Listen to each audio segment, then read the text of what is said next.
check 1 2, check 1 2.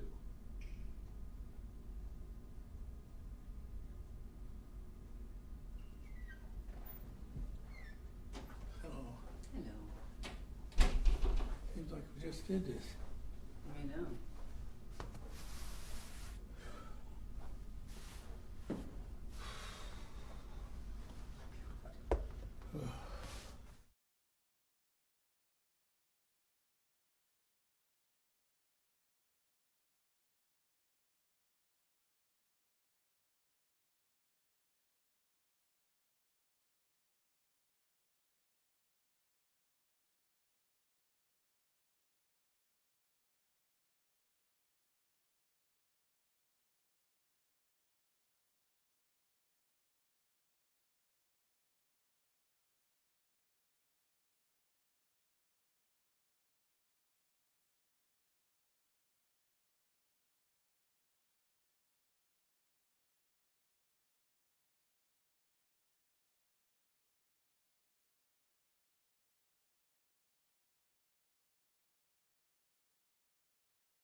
We be start Pledge allegiance to the flag United United States States of of America, America, to the republic for which it stands, one nation, under God, indivisible, with liberty and justice for all.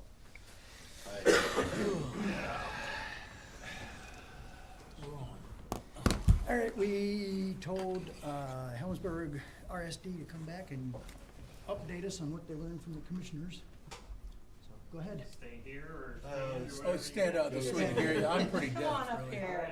Go to the podium. Salute the flag. We did send you guys. Stand in front of that. I'll stand here. Welcome. You wanna We check? did receive your. Okay.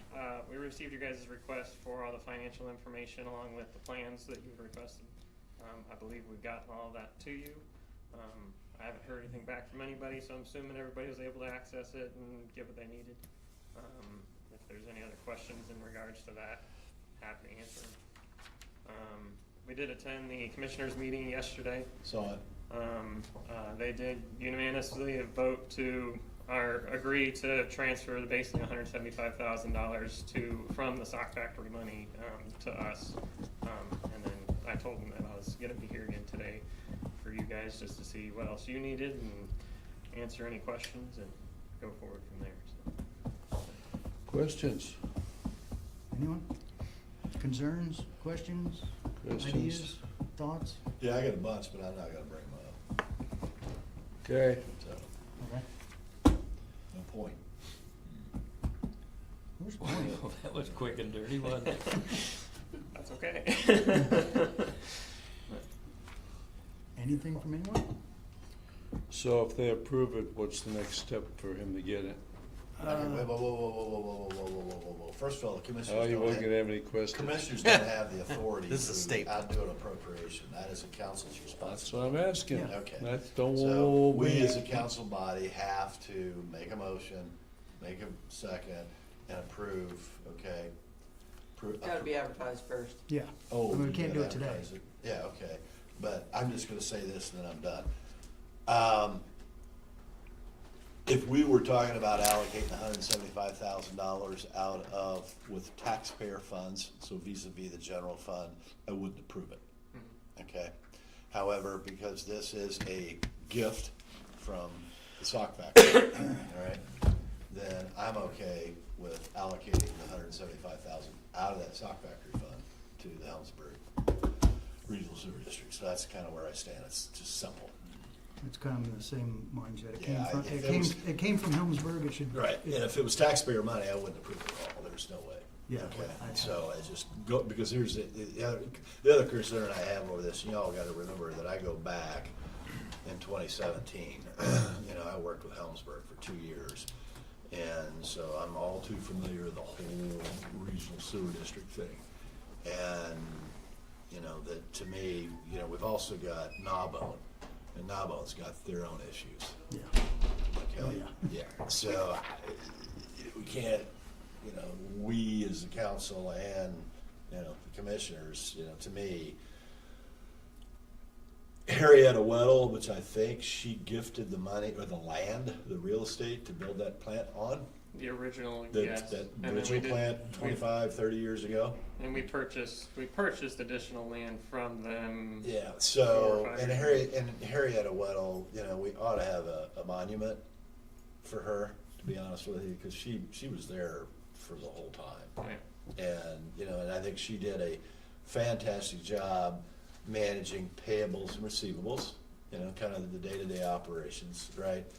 But I think looking in the rearview mirror, the council and the commissioners both have been somewhat negligent in that the county has not paid attention to and/or really offered any support for our regional sewer districts, because the challenge with it, as I see it, is we can appoint board members, you know, and all day long, or, but now you get into what skill sets do those individuals have? You know, what skill sets would I have to how to manage a regional sewer district? You know, I don't know anything about running a regional sewer district, you know, poop goes in and water comes out, that's about, right? And you pay the bills. You pay the bill, yeah, right. So, you know, to me, this subject, you know, the council and commissioners, you know, we need to, you know, do a better job of being involved and knowing what's going on to offer our support, right? And I say that because, you know, since 2017, you know, I have, and you all have heard it, it's a revolving cycle, same conversation over and over again. It's, you know, affordable housing, economic development, you know, comprehensive plan. And, you know, at the end of the day, if you don't have that infrastructure in there, you can't address that issue. So, I will say too, we've, I know Adrian O'Shea, president on Helmsburg Sewer Board, has been having conversations with, I'm sorry, I spaced in the gentleman's name over at, Gnawbone, actually. Oh, They've been just kind of trading back, I think, text messages and emails and that kind of stuff. So we've even told them, it's like, if you guys are in need of help or assistance or whatever, or, you know, even just kind of some guidance as we've been going through this process on anything that you're doing, by all means, let us know. We're happy to share any and all the knowledge that we've got, you know, on our side, or, you know, give you pointers to say, hey, you should go talk to these people, or you should suggest this, and that kind of stuff. So, I mean, yeah, and my we're experience. open to that. My experience, board, so. my, you know, if, you know, to me, let's look at 2050, Yep. okay? Because 2050 is gonna look a lot different than what it looks like today, sorry to say. Hopefully good, I don't know, we'll see what happens. But what I will say is that, you know, the youngest baby boomer, was born in 1964, and in 2050, the youngest baby boomer will be 86 years old. So the real estate, there's gonna be a lot of real estate that's gonna transfer ownership over the next 24 years, don't know how much, right? But and this is just an observation, not a criticism, not a judgment, but, you know, I wish we all, the leadership within the county, you know, you guys, the regional sewer districts, the leadership is, we've got to start thinking in terms of 2050. We've got to start working together. We've got to move away from this tribal, I call it tribalism. This is mine, you stay away, this is mine. And we've got to start thinking in terms of you know, how do we collectively work together and get very clear about what we're solving for. And when I say that, meaning that, you know, it's like the water, we had our budget hearings last week, and, you know, and I don't know how many homes we've got in the county that don't have water, right? But when I think of this subject, I think in terms of Brown County Water, and it'd be nice if we had a Brown County utility company that was specifically focused on all of the wastewater treatment plants, okay? Because the challenge with it, and this is where you guys are running into it, is, you know, you don't have an economy of scale. You've only got, what, 64 customers? 62? You got another 10, now you're 72, and you don't have enough people on there to divide that cost out, to drop that cost down. And so the challenge with that is to trying to find the funding, and how do you increase, you know, that membership to drive that cost down to get to an economy of scale. You know, and then the other challenge with it is that then you get into the day-to-day maintenance and operations of that facility, and I'm assuming you guys have got a contract out to find outside service vendors that can come in and do the things that need to be done to maintain those systems, because the board members, I hope, are not doing it themselves. No, we actually, Robin Willie, who's full-time Nashville, he is our part-time operator for the plant. Okay, so there is some he's collaboration between Nashville. kind of, we have a separate Yeah. contract with Robin and Right. for that services. But then if it involves anything excavation-wise or anything like that, then Robin has kind of a pool of people that he uses So he even uses here a in Nashville that he can Yeah. say, hey, we need to dig up this line, can you come out and But if we're help thinking me in do it?" terms of the next, Yeah. 5, 7, 10, 15 years ahead, I've said this over and over again, that it would really be nice if we had one wastewater treatment utility company that legally owned all the wastewater treatment plants, right? So that we could work together to try to figure out how to put the infrastructure in that's needed in order to, if the county wants to add additional housing, then you're gonna have, sorry, but you're gonna have to go to small subdevelopments. And you can't do that if we don't have that infrastructure. We don't have, and everybody says this, well, half the real estate's owned by the government and, not-for-profits, which is, partly true. So you got a finite amount of real estate, and until we have that infrastructure in, it's gonna be very difficult to increase any capacity. And especially on the economic development side, because there's, no way in the world you're gonna get somebody to come in and drop $100 million in Bean Blossom to build a plant, manufacturing facility. That ain't gonna happen. I doubt if we even have the baseline power to do it if somebody wanted to do it. Right. So going forward, we all need to roll our sleeves up and go to 2050, back up to where we are, and work together to figure out what we need to do to where it's a win-win, And as a county, we're gonna have to Yeah. engage Right. some kind of growth, strategic. not- Right. And I agree with a lot of the criticisms of the growth. It's like, we're Brown County, we don't wanna grow Brown County and turn it into Johnson County. I don't. Yeah, see but it. we're never gonna be that. Right, but there are strategic locations. Helmsburg is one of them. It's. Right. And it's- Bean Blossom, it's- and we've got, it- there's yeah, Bean pockets Blossom, out there. Helmsburg, they're established communities, and Right. they were booming and thriving at one time. Well, and keep in mind, just, And since then, they've fallen off, so now it's, redeveloping them is. On the is backside of makes my the most sense. property, on the backside, because I'm not but maybe 5 miles from Lutheran Lake, and I'm like 2.5 miles from Bartholomew County, 4 miles from Jackson County. And it's Garrity Road. And Garrity Road is a gravel road currently. Remote, Have you been on it? very remote, yeah. Yeah, but here's the thing, there's Garrity Road, and then Garrity Road, when you get on that to go to Waymansville, as soon as you get Bartholomew County, it turns into blacktop, okay? And there's a bunch of real estate over there that you could build. I mean, you could put a lot of homes on it, all right? Now, to do that though, you're gonna have to have the infrastructure, and that road would have, but it's all sitting in Brown County, so it's in the Brown County tax base. Furthermore, there is another road, it's actually one of my favorite roads, and I'm sitting here and my mind's gonna go blank. It's a great motorcycle road, but that's in Bartholomew County, and the developers come in, and they bought up all the real estate, and they're putting in a bunch of high-dollar homes. I mean, it's a cool road, right? And I can't think of the name that come to it. So we have opportunities in the county to add housing, but I think it's gonna have to be strategic. In your area over there, I'm assuming that most of the people that live in that northwest Jackson Township area, I'm going to assume they either work up in Indy, they work in Martinsville, or they work in Bloomington. I'd say a majority of them, yeah. Okay. I mean, I'm up in that area, but and I Yeah. work here remotely, or, I have So my own excavation. we have an opportunity that we can add residential housing, right? Which will help with the schools, which will help with the tax base, right? We don't have the capacity to add thousands of homes, Right. but we can add some housing to help support Bloomington, Martinsville, right? Because not everybody wants to live in Johnson County, right?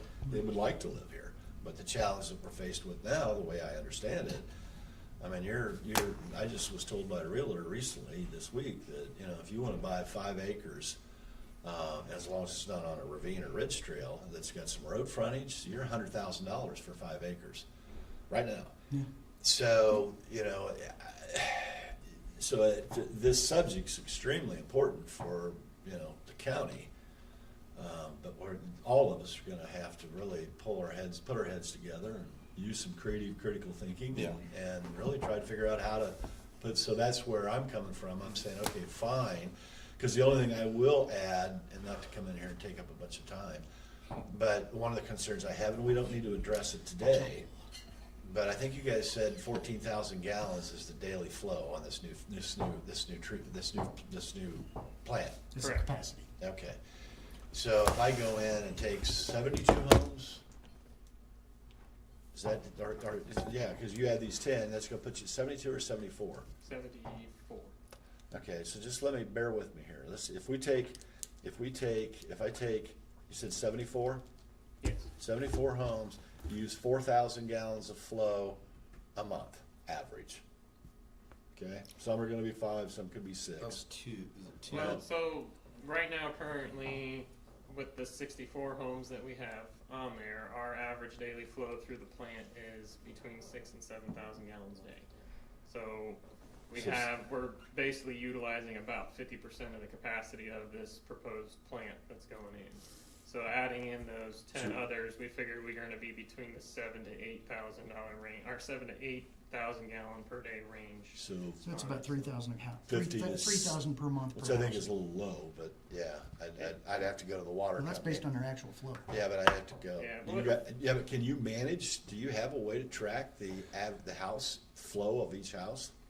Each house, no. But we Okay. have a flow meter on the influent end of our treatment plant. Well, the proposed one will have one on the influent end, and we also have one on the Outflow, outlet end, okay. basically, that we have to report to IDEM. I got it. During the engineering, that question came up because our engineers are like, you should be seeing a lot more flow than that. And it's like, well, no, that's what we're seeing that's going out of the plant. So they put a temporary meter on the influent end of our plant. And when they were running that meter, I think they ran it for a couple of weeks or a month. And it came back showing that it matched basically our outflow, which Okay. was that $6,000 to $7,000. So you've got that 6,000 to flow, 7,000 you've got that flow documented. Yeah, okay. All right. Our outflows are recorded daily. Okay. Robin's got it set up out there, and he has to record that information daily and report it to IDEM as part of our permitting from them. Now, I've got a stupid question. Sure. There's no stupid question. Could I drink the water coming out of that plant? What a stupid You question. could, I would. If you do, I want a video. Yeah, get yourself a life estate chaser too. You could. I don't know that I'd recommend it. I was just saying, I didn't know how clean that water is coming out of it. We have limits because we also have to do sampling of that effluent weekly. And Robin takes those samples once a week. They get sent off to Element Labs over in Columbus, and they record that information, or they send us back the data, and we have to respond, or we have to submit that data back to IDEM again. Because IDEM, even with our discharge permit, they're looking at those numbers, and we have to be at certain numbers, certain testing levels and under. And if we exceed them, then IDEM's going to come and say, hey, what's going on? Why are you above that one? Right. It does occasionally happen. Something funky goes with the plan or whatever. One of our numbers might spike a little bit, and then Robin's immediately out there trying to figure out, okay, make a few tweaks, adjustments, whatever, and get things going again. Yeah. So, it doesn't happen all the time, but it does happen, and that's a normal thing for any wastewater plant. They're bigger plants like even Nashville, they're actually taking those samplings even more often, like daily. Or a couple of times a day, depending on what the sample is, just to make sure that their plant's running and operating, within that range, so that when they do submit those things to IDEM, that they're not going to get hit with that fine. Yeah, because one of the things that we being council commissioners, Scott, what is it? 2 years ago, the whole economic development area, Melissa sent out an email, and with Monroe, Brown, and district. and Yeah, that three-county district, district, yeah, yeah. 3-county district. Initially, and I'm still guarded with it because I want to see the agreement before we ever make a decision to do that. Yeah. But on the flip side of the coin, I think I've heard you here, and I could be wrong, but if we were to move forward with that it could potentially lead to, because what we probably ought to be doing for, not Nashville, for our 3 regional sewer districts, wouldn't it be smart if we started hunting for federal money? Mm-hmm. Trying to raise capital? You're right. I mean, Because we need a lot of money to get. and that's where my I'd brain love to goes. see $100 million come in here for this and say, here's $100 million. That's where my mind goes for this, and that the district, you're right, can go towards sewer investments and large sewer investments. So if you wanted to include Bean Blossom as an example, and there were business creations or jobs sustained or created as a part of that, which I can't imagine there wouldn't be in Bean Blossom. It's a major limitation in Bean Blossom. And so it would open the door to sewer money like you would actually need Right. to tackle a very difficult project like Bean Blossom. That's not a cheap project, right? It's millions, not hundreds of thousands. And so I think from an economic development perspective, it's the way we should be thinking about our sewer districts. The project by project stuff, like the 10 connections you're bringing us today, Yeah, I don't that's- see as economic development. In fact, there's a couple of those properties that I think are actually, it's the opposite of economic development, and we can get to that later. But I see the value in what you're doing as, one, you're just helping people live, even if it is a high monthly rate. They're able to stay in their homes there. But I think the challenge you're asking for help with is to help you sustain your rates and your operation and help you grow. And I'm interested in helping with that. And I like Jim, if this were tax money, I'd say there's just no way we can justify this. It is donor money, and I don't like this pool of funding, quite frankly, but it is intended to support Helmsburg, and so I'm okay with coming up with an investment there, an investment that will help you reach the goal of sustaining your rates that will benefit all of your customers. I'm not interested in benefiting a very small number of customers, and I'll get to why those specific area I'm not interested in. But I think we should be making a wise investment in all of your customers, and my idea for that would be not these 10 connections, but rather you mentioned that you were going to cut the automation controls in your plant because you're down $700,000 from your grant for, really my main concern is the plant, and yours too, right? It's not expansion Bean Blossom, hey, that's years down the road. Who knows if it's your plant and keeping that thing viable. And so when I heard you say. The plan is the first step in that. I mean, Yeah, you when I can't- heard you can't do say, anything yeah, without that. I agree. And when I heard you say cut the automation controls as part of that 700 potentially, having some experience in that, that is an investment I would be interested in making with that 175. I don't know if that's what the total would be, and here's why. One, it would benefit all your customers. Two, if the goal is to sustain rates and keep your operation efficient, that automation capability, when you have your manager lives on the other side of the county, Right. in a very remote area, from that person's home, or Gnawbone uses Bynum Faneuil out of Bloomington, your plant can be remotely operated, greatly reducing your labor costs Yes. forever.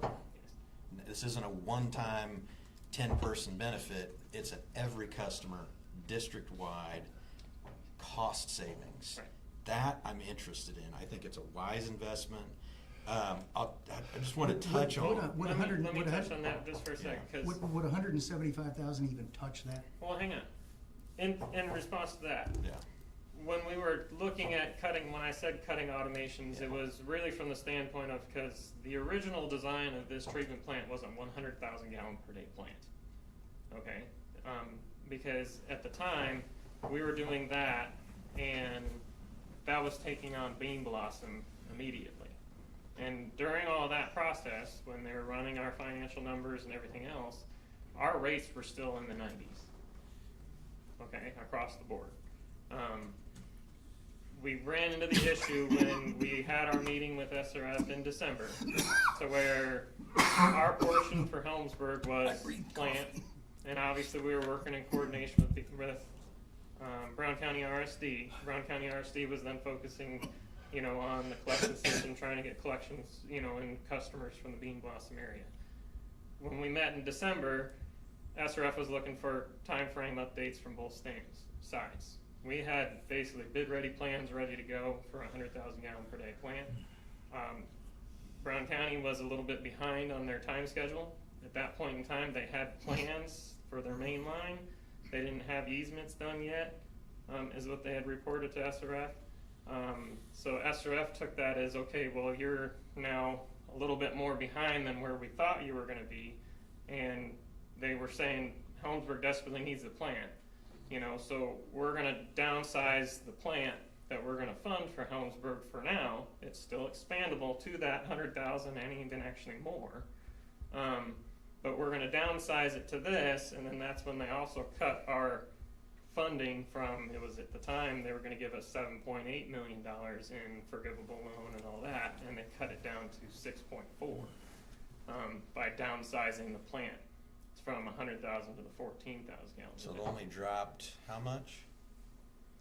You said from, little less than $1 million, so it went from but you went from 7.8 to 100,000 to 6.4. 14,000? Well, because your main control and treatment stuff is still being Correct. installed, We were building a yeah, brand new yeah, plant from the yeah. ground up, so that happened, at that point in time.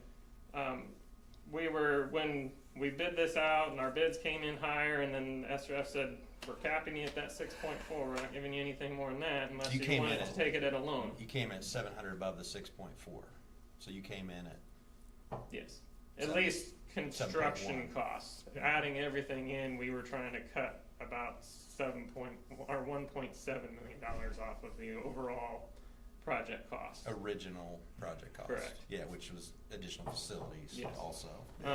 The biggest cut that we're making right now, is we had a, blower and sludge building that was gonna be built, a CMU block building. The only part of that building that was really going to be used right now for this current plant, for 14,000 gallon per day plant, was an electrical room.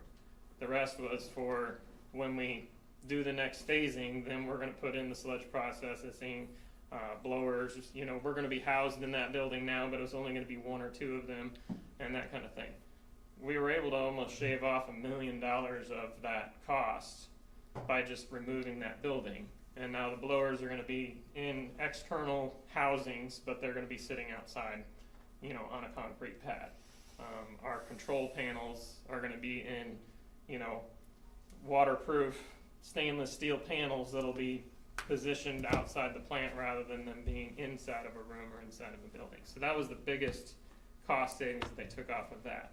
Then we just started looking from the standpoint of, it's like, okay, when we made that cut back in December from 100,000 gallons a day to 14,000 gallons per day, we were still trying to leave as much in there to accommodate that 100,000, figuring that's gonna be the next phase project we're gonna be shooting for in the very near future. So how much of that can we leave, infrastructure can we leave in there?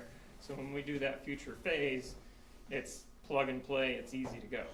So that's the stuff they started looking at and saying, okay, well, if we're only accommodating for 14,000, we really don't need this right now, so we can cut that portion out for the moment just to get us to what we need for the 14,000. When it came to automations and controls, I was very adamant with our engineering firm, and I said, you are not going to make this more difficult for our operator to run. Like, he still at least needs bare minimum of, he's gonna get his alarms, if there's an issue going on at the plant, he can get an alarm that says, hey, there's a problem. I said, if he can keep that automation to where he can do that stuff remotely, I was like, that's amazing, because like you said, that's gonna save us even in the long run, because if Robin his normal visits that he makes out is 1 monthly price that we pay him. If he makes calls out for alarms at houses or whatever, or any of that kind of stuff, he charges us an hourly rate for him to be out there and making those repairs. He's very reasonable with his rates to where, because he knows, we can't afford this, the moon. So I mean, he's very conscious of that kind of stuff for us. But, keeping that automation to where if an alarm goes off and he could pull it up on his computer to see what's going on, and right there make a quick adjustment from home versus having to drive, like you said, from the southern part of the county all the way up there. well, to you're Mulberry, lucky to have is a big him, thing. right, and so that's a highly experienced person. Yes. So I guess, did you cut automation or not? No. But we scaled it back a little bit, but not to the point to where it's going to constrain him from being able to run and operate that plant, even from the standpoint of being remotely. When you say scaled it back, what does that mean? We probably removed a couple of alarm process, or not 100% necessary alarm processes, but we kept the main ones in place Well- that he was going to need to know, right off the bat, and to be able to, operate the plant remotely and So still function. I guess that was my question: is Yes. there's multiple capabilities there, but you want to be able to be alarmed and notified. Correct. And to be able to control pumps, blowers, Right. maybe some treatment, I think. And so I guess, was there nothing cut that would improve efficiency long-term? No. Or it was, do you know what you cut? I don't know the specifics on it, and actually, Robin and I and our engineers are still supposed to sit down and have a phone call or a conversation to go over those details as to what do we have to have in place versus And so I not, think so. that's where I would be interested, is because Right. there's have to have, and then there's things that would improve your efficiency, and Yeah. that's what we're trying to, and so if we skip to the reason why I'm concerned and not in support of the 10 customers is I looked at the map you provided, and I'm seeing, I didn't expect what I found. Okay. It looks like only a few homeowners are included that actually live in their homes. And the rest are all businesses, investors, tourist homes, and people that I would consider far from needing support. Okay. And some of them don't even live here. And one of the properties, the one I mentioned before, that is, I think, the opposite of economic development, I think was identified by the Redevelopment Commission as a prime housing development site that's like 40 acres all around the school. Mhm.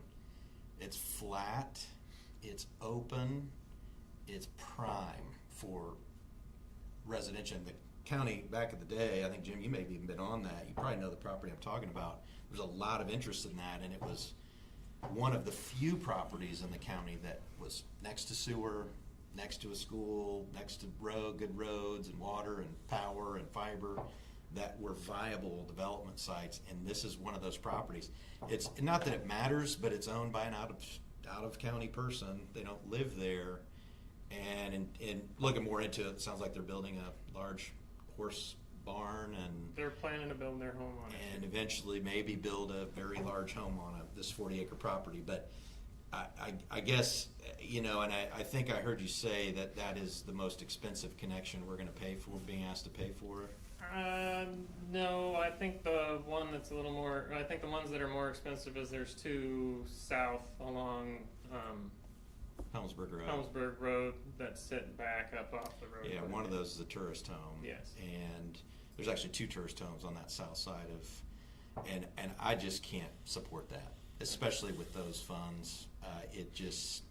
I know there are a lot of people in this county that need water connections, that need sewer or septic support, that are actually in need.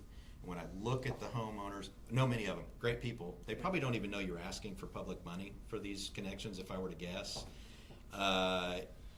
These are not the typical things that a trustee, for example, would even come close to touching in terms of needy.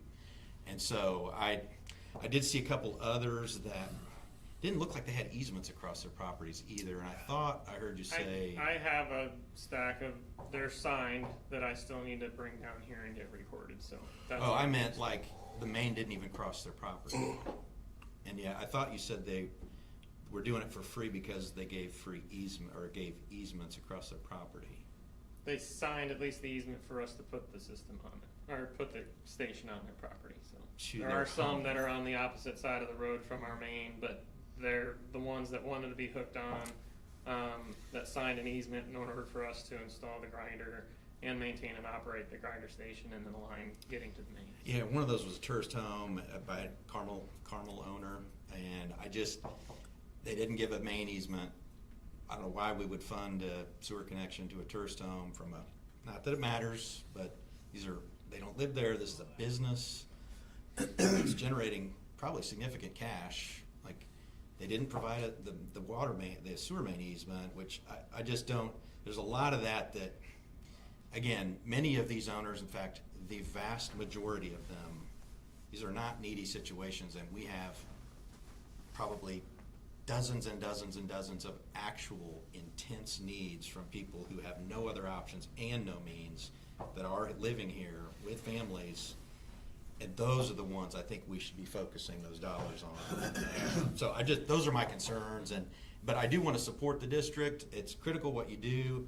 This economic development district is one way where lots of money, the kind of money you're talking about to connect Bean Blossom, we can't fund. Right. This is it. This is pretty much it. This is the last of it. There's no more money available for Helmsburg just sitting in pools of money. This is it. And so I think we got to make it count and make a very good investment here. And it needs to, from my perspective, benefit all of those customers, probably not this subset. The other thing I noticed was, I think this isn't the same sewer main that we already funded a few years ago, is it? The ARPA funds, are you talking about that? I don't know. I don't recall which funding we used, but you asked us 3-4 years ago to fund 6 customer connections, and we agreed to do that. Is this the same project or different project? I'm not recalling that one. I know with ARPA funds, we had allocated $350,000 of ARPA funds to us. The council authorized that, or? I think It had to that be all was council. from commissioners and council. Yes, it Yeah. all came from Brown I County. think all of the ARPA funds were commissioner discretion. I think we had to have a plan that the Commissioners council commissioners approved. dealt with all that. And those ARPA funds, so the $350,000 that we were given of ARPA funds, we used that money, one, to do our preliminary engineering report for the treatment plant. That was completed with those funds. We used it to at least get the engineering going for the treatment plant until we were able to get a forgivable loan from SRF to basically take over the rest of that design. We also used it to purchase the additional land next to our existing plant to build this new plant on. And then we've used it, some of the money towards, over the years since we've had it, some grinder stations and stuff like that in our existing collection system had gone out. So we needed to buy new grinders or whatever it might be, or do the upgrades on those, which we didn't have the funds in our general account, so we were using that money to kind of improve that infrastructure. We did extend our sewer main to the west along the highway to Lick Creek to accommodate one additional home right there in the corner of Lick Creek and the highway. We also extended the main to the east along the highway to get to a property just west of Helmsburg School Road and hook them on. We did use some of the money to put those mains in to the south and to the north. The ones we're being asked to. Correct. So it was, so the money the council approved was used to install the mains. Yes, we and have, now- of that yeah. money right now, we have about a little over $48,000 of it left that we have in a separate, what we call our grant bank account, a separate checking account, which is a grant account that we have. Our plan is to kind of hold down to that as a safety net for this upcoming rebid of the treatment plant, so that way if there is any overages or something like that, we can say, okay, well, we have this safety net here that we could use to try to get to put towards that, so that way we can get this plant moving forward, and even kind of hold on to it while that's under construction in case a change order comes up or something of that nature, that it's, involves a little bit more money to be able to make that happen still, or or adjust that issue. Then we've got that as that safety net. So then this ask for this $175,000, like I say, is to add on those 10 customers. And in reality, and I understand what you're saying too, of some of them are a business and tourist homes and that, but without adding those 10 customers on, we honestly have to reevaluate what our sewer rates are, because our rate study and everything that was done back in May, prior to the initial bid of the treatment plant, was including that those 10 customers were going to be hooked up, because it was part of that original project. So, factoring all that in, that's where we came up with having to raise that rate to that 118 at that time. But if we don't add those 10, then in all reality, we're going to have a little bit of a shortfall on our rates going forward, unless we can figure out where those 10 come from. And the 10 are in the $700,000 shortfall. Yes. That's directly related to those 10 connections. That's where the overage was. Well, that was one of the things that we pulled out of that treatment plant design was those hookups. We pulled out of that to try to get that number down to SRF's, $6.4 million for your full loan. I guess my all that. question is, your estimate for connecting those 10 homes, was it over, under, or on point?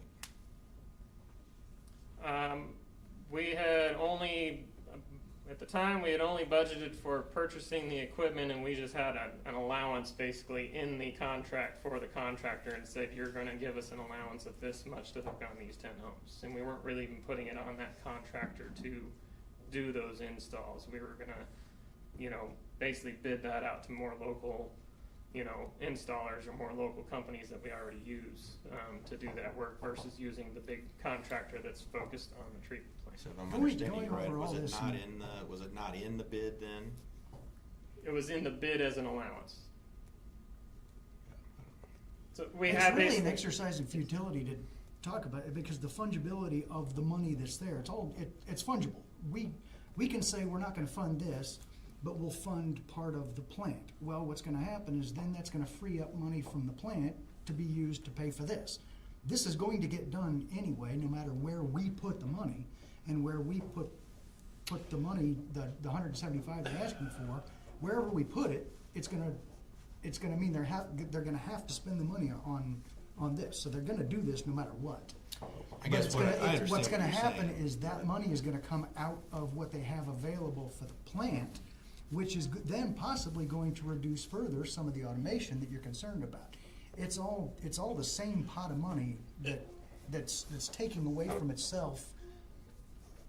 If we sit there and start debating over who's worthy of being hooked up to their system, then we're going far beyond our job to do that in micromanaging what they're doing. Yeah, I mean, Can I I ask- would support the can homeowners who are on there. Can I interject? I would fund those, but the rest of the businesses, I can't fund. I just want to say this. Appreciate the conversation. It's been going on for 45 minutes. These type of conversations, if I have a lot of questions, but I'm not going to waste our time during a public meeting, okay, to try to get all to ask all the questions. What I'll do is I'll call you and schedule probably a 3-hour one-on-one. Okay. Well, A lot 5 hours. yeah, at least. or perhaps I'll start coming to Bring your all your sleeping bag. monthly Helmsburg Regional Sewer District meetings, right? Absolutely. So, because if you're gonna get down into the weeds and start talking about all the stuff that's involved, that needs to be, so appreciate your questions, appreciate your concerns, but to me, it's real simple. We have to make a decision as to whether or not we're going to appropriate $175,000 out of that sock factory fund, okay? And that's the decision we have to make. And I will say So, too, it's- in regards to what you're asking as well, if our plan is that if there is anything left over of that 175 that you allocate to us after we put down those homes, we're using that remaining money to work ahead on the grinders pumps that are already in our collection system at properties that are way past their prime. We still have some that are still original from when they were installed in 1996, and thankfully are still working and still functioning. But our plan would be to, whatever's left over on it, be able to allocate towards saying, okay, these 10 or these ones here are very old pumps. Let's go ahead and let's replace So, them now, so that way. I guess I would just say if you're asking for more than you need, you should reduce your request.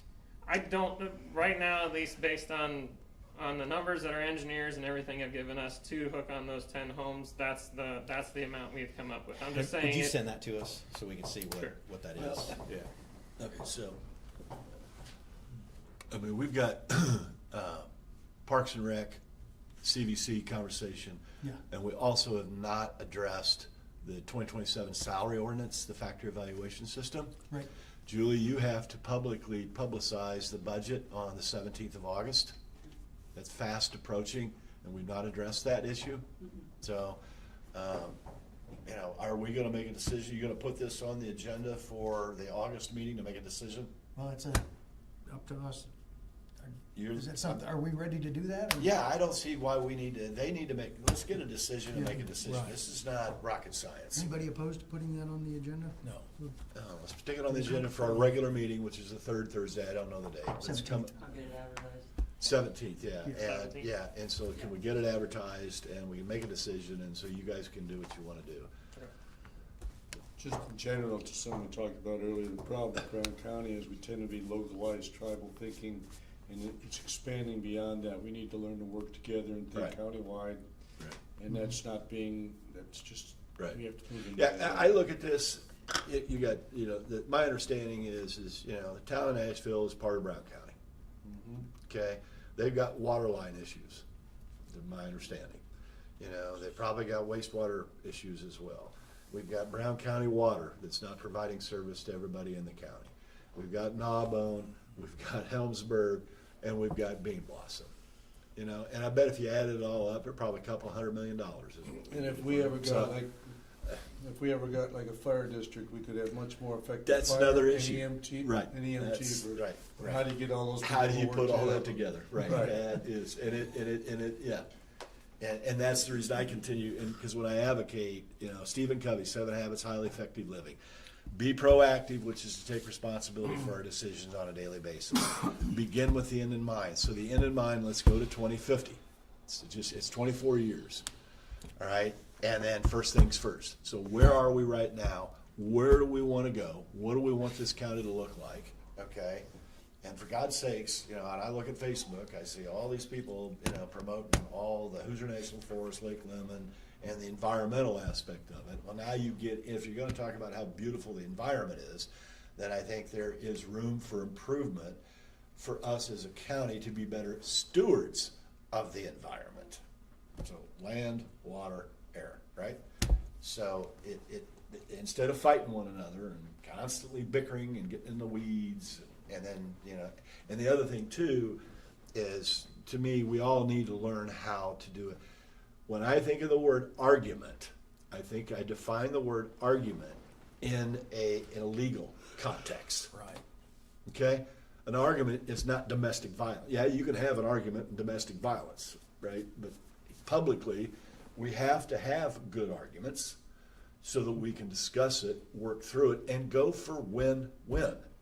This win-lose thing, which to me, over the last since 17, everybody backs in the corner, and if there's a disagreement, then it gets personal. Everybody starts making it personal, and we're going for win-lose. So I'm going to argue with you because I want to win the argument, Scott.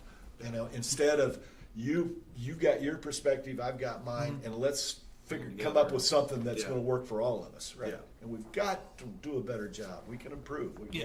I agree. Great. Thank you. Thank you Thank you all. very much. See you at the next meeting. Yeah. Yes. Yeah. It's at 5:30, by the way. What else we got? Well, we've got this APC. They're going to have a meeting, and we've got the Parks and Rec, right? And we got to make a decision on that.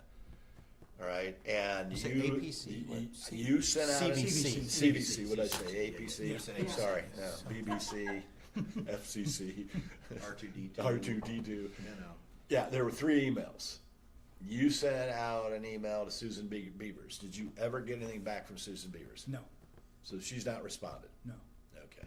And the question was, And then you sent is out it an an, email. with the CVC requested that we get them a legal memo from Susan saying, hey, a transfer to Parks and Rec for this tourism-related issue Right. is legal according to her, and that would. And let's just Yeah, real with- quickly, Within the IC code. because you sent out, I sent out a statement that just stated that the Parks and Rec is a government department. Yeah. Yeah. Period. End of story. It's not a non-for-profit. Okay. I was just trying to. It is what it is. Okay. Now, bear with me on this one. No, I'll be quick. No. I'm going to be real quick. What we're solving for is based off the quality of life group and the document Brian Tadlock sent to me for the CVC. because I don't think the CVC has ever created a quote-unquote governing document yet.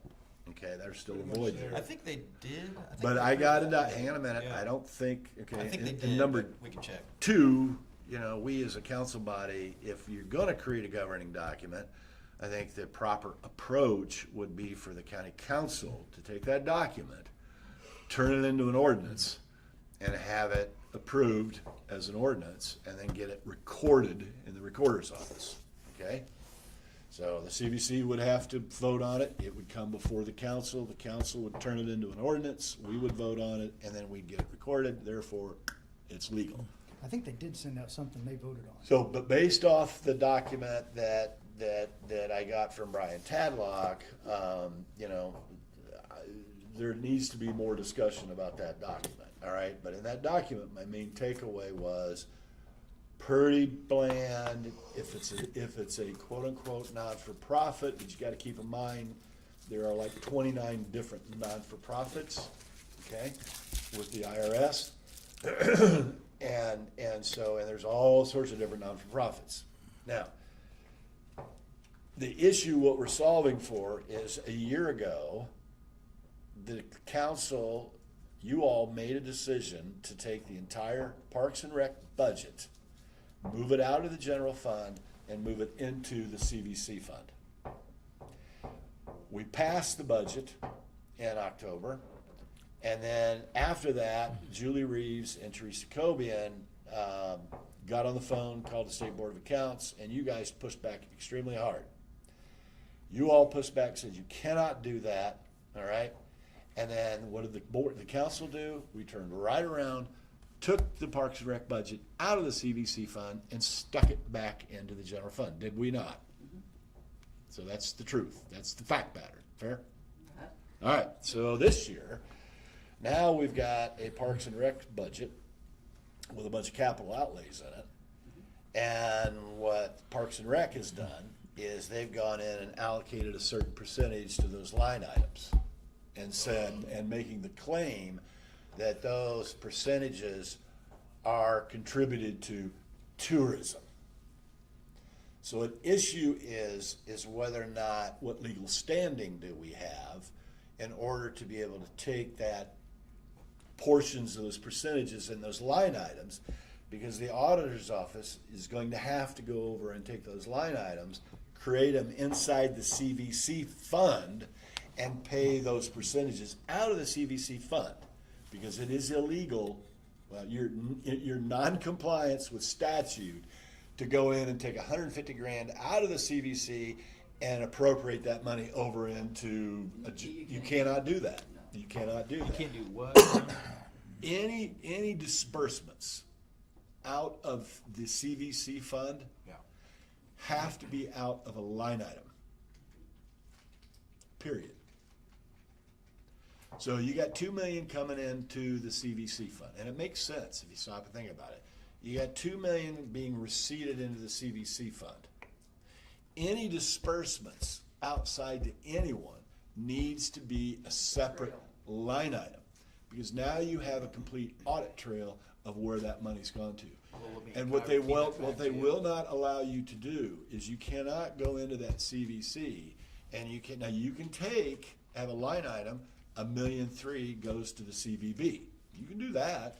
Okay, so now the $1.3 million goes to the CVB. They can do, pretty much whatever they want to do with that $1.3 million. But what you cannot do is we cannot go in.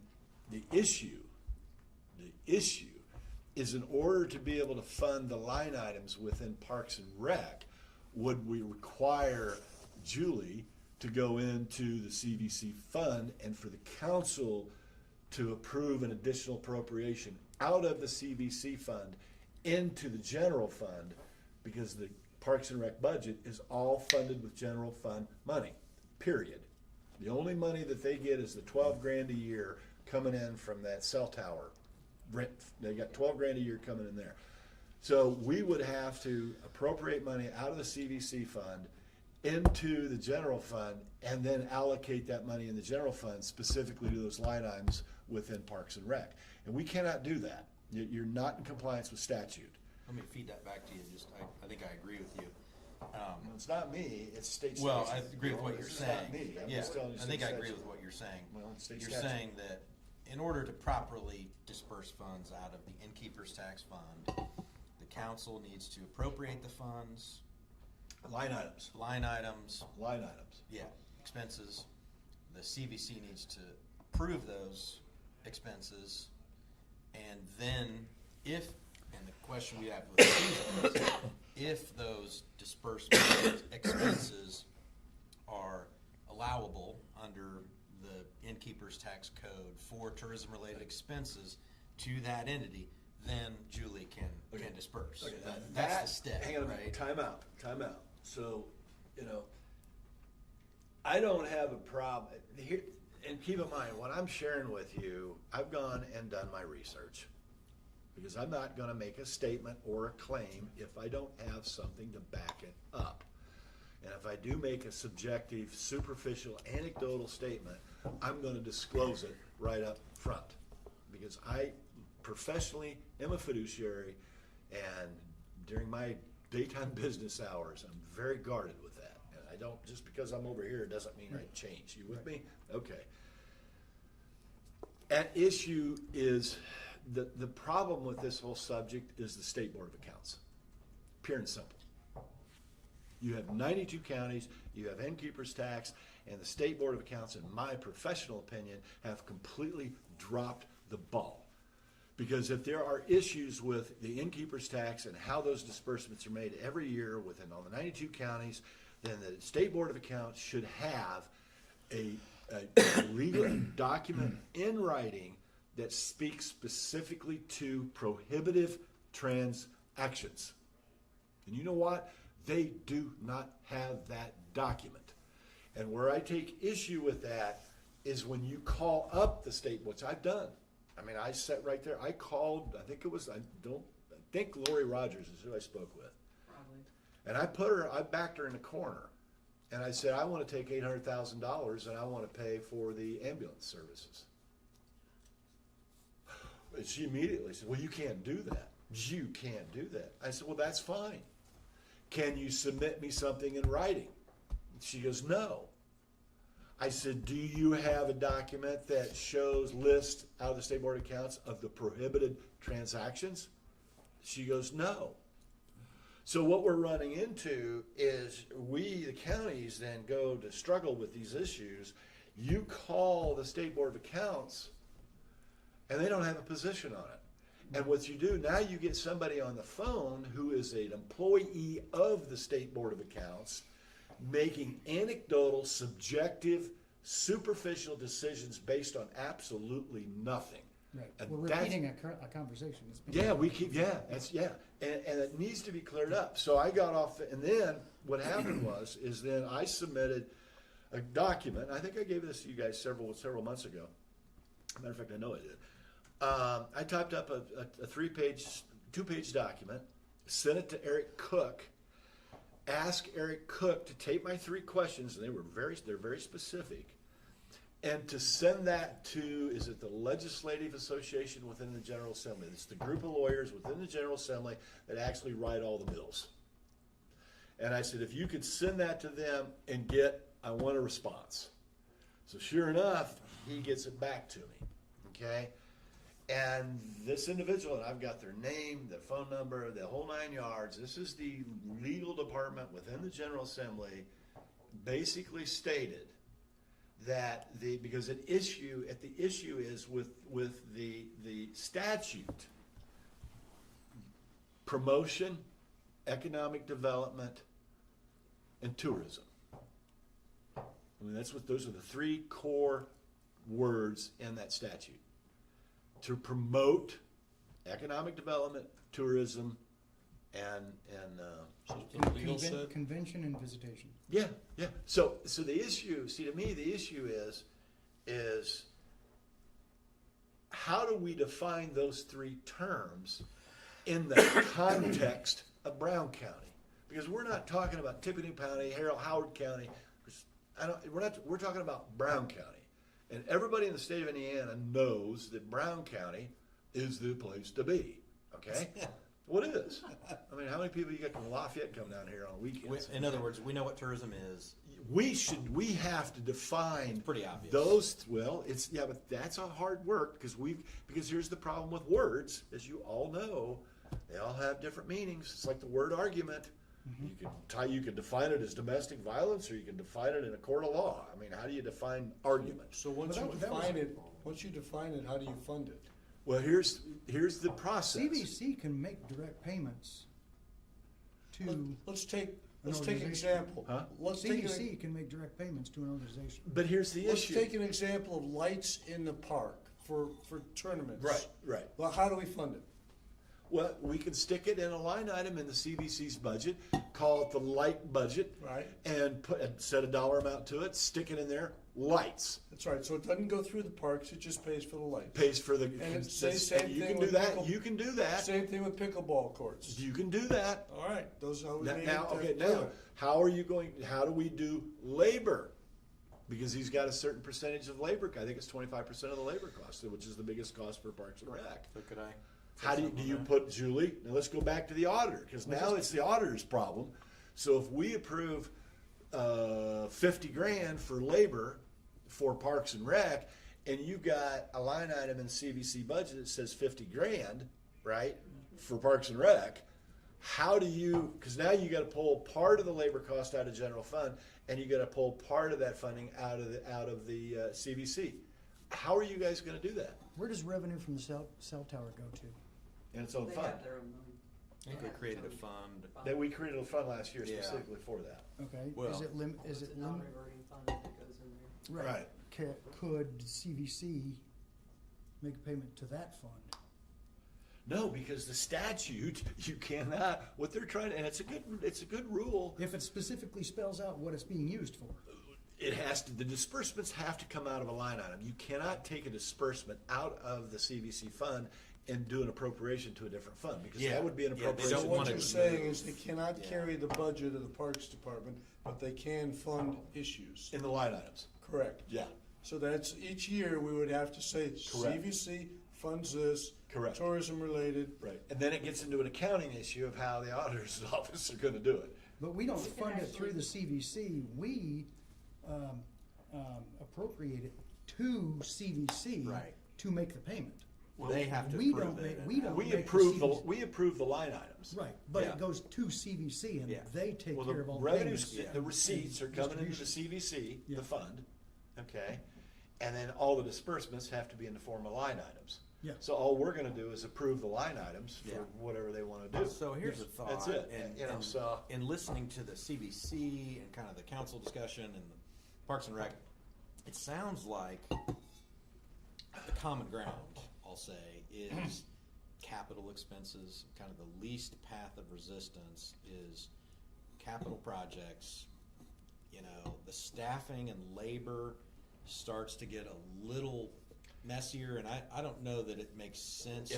The problem is, it's if we were to move staffing into the CVC's budget, it would almost look like the CVC was overseeing the staffing, and that's just kind of, I think that Scott, stays under commissioners and the Parks Board. Think like an auditor. And- Think like you're the State Board of Accounts, right? Because they're total I responsibility. can't, yeah. I need I don't you- even want to. I need you Trying to start thinking like I want that. you to think like a State Board of Account auditor.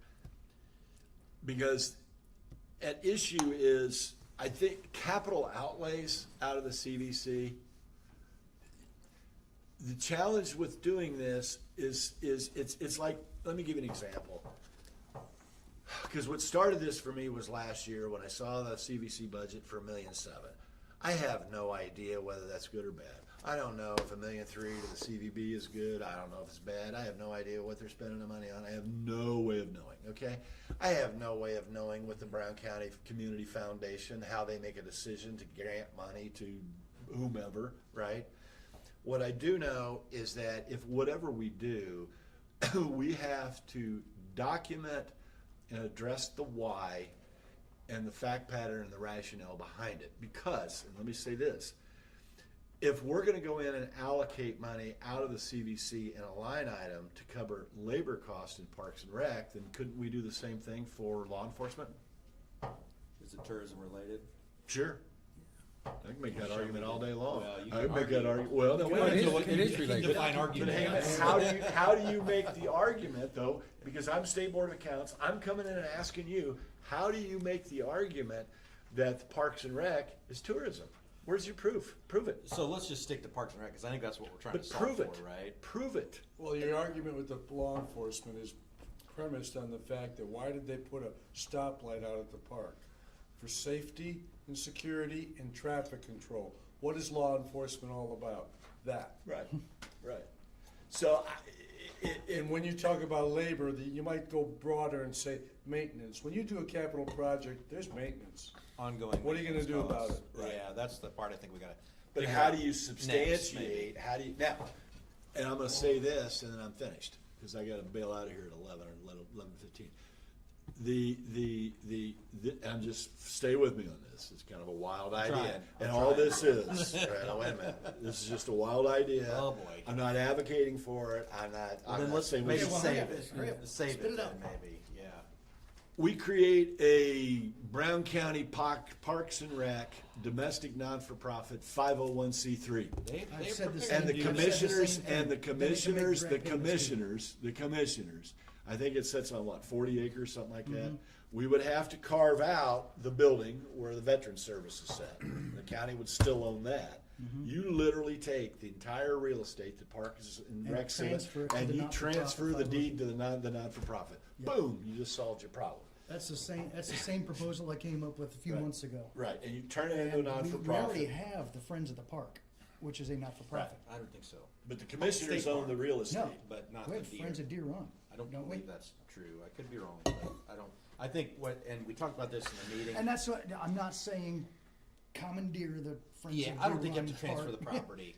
I think it just needs to go to an eligible entity. An If it's oper- Parks and Rec, it's You Parks have and to Rec. Let's transfer see what the the deed. Susan says. You don't have to, because you can do a not-for-profit We could that do it, the support, county could that do a lease, supports- could do a lease Yeah. back to that the non-for-profit. supports Right, right. Parks You and could- Rec. It'd have to be an agreement between the owner Yeah. of the real estate and the non-for-profit. Yeah. Let's just see We what don't have Susan to says transfer and go from there. county She's our property to attorney. the so- not-for-profit. But that's But down the not-for-profit road, could- that's not gonna resolve Yeah. the issue that we're confronted with currently. Yeah. Yeah.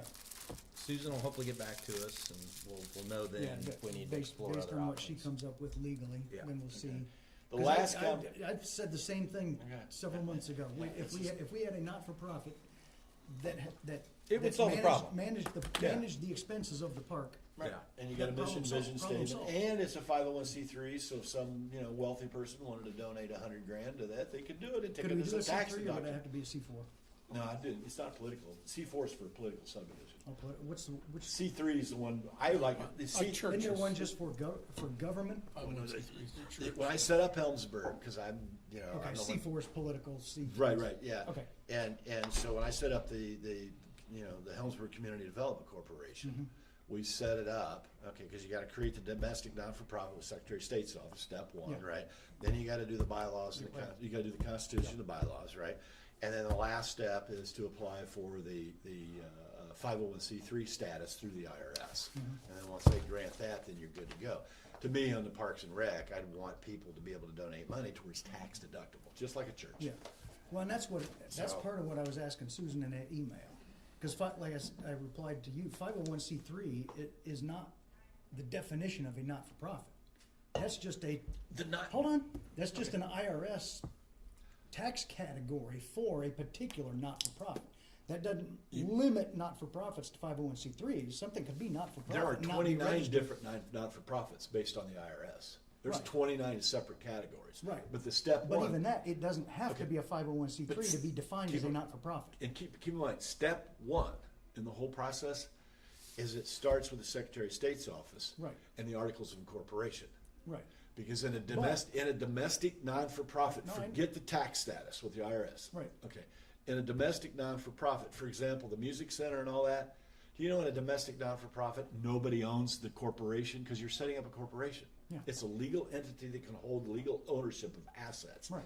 So nobody owns that. So if the music center ever dissolves, then every bit of the money that comes out of that music center, the real estate, the whole 9 yards, guess what? That's got to be gifted out to probably the non-for-profits within our county. So the step one is to the Articles of Incorporation with the Secretary of State's office. Step 2 then is to create the Constitution and the bylaws.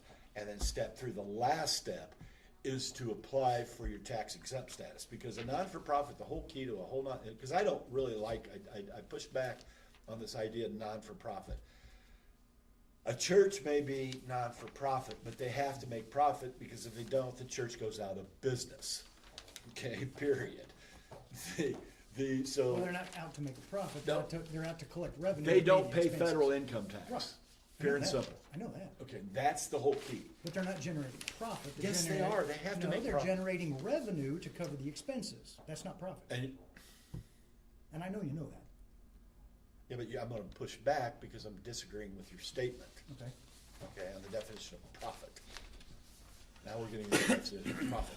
I can create, for example, I'm thinking about creating a motorcyclist touring, Brown County Motorcycle Tours, that's a 501c3.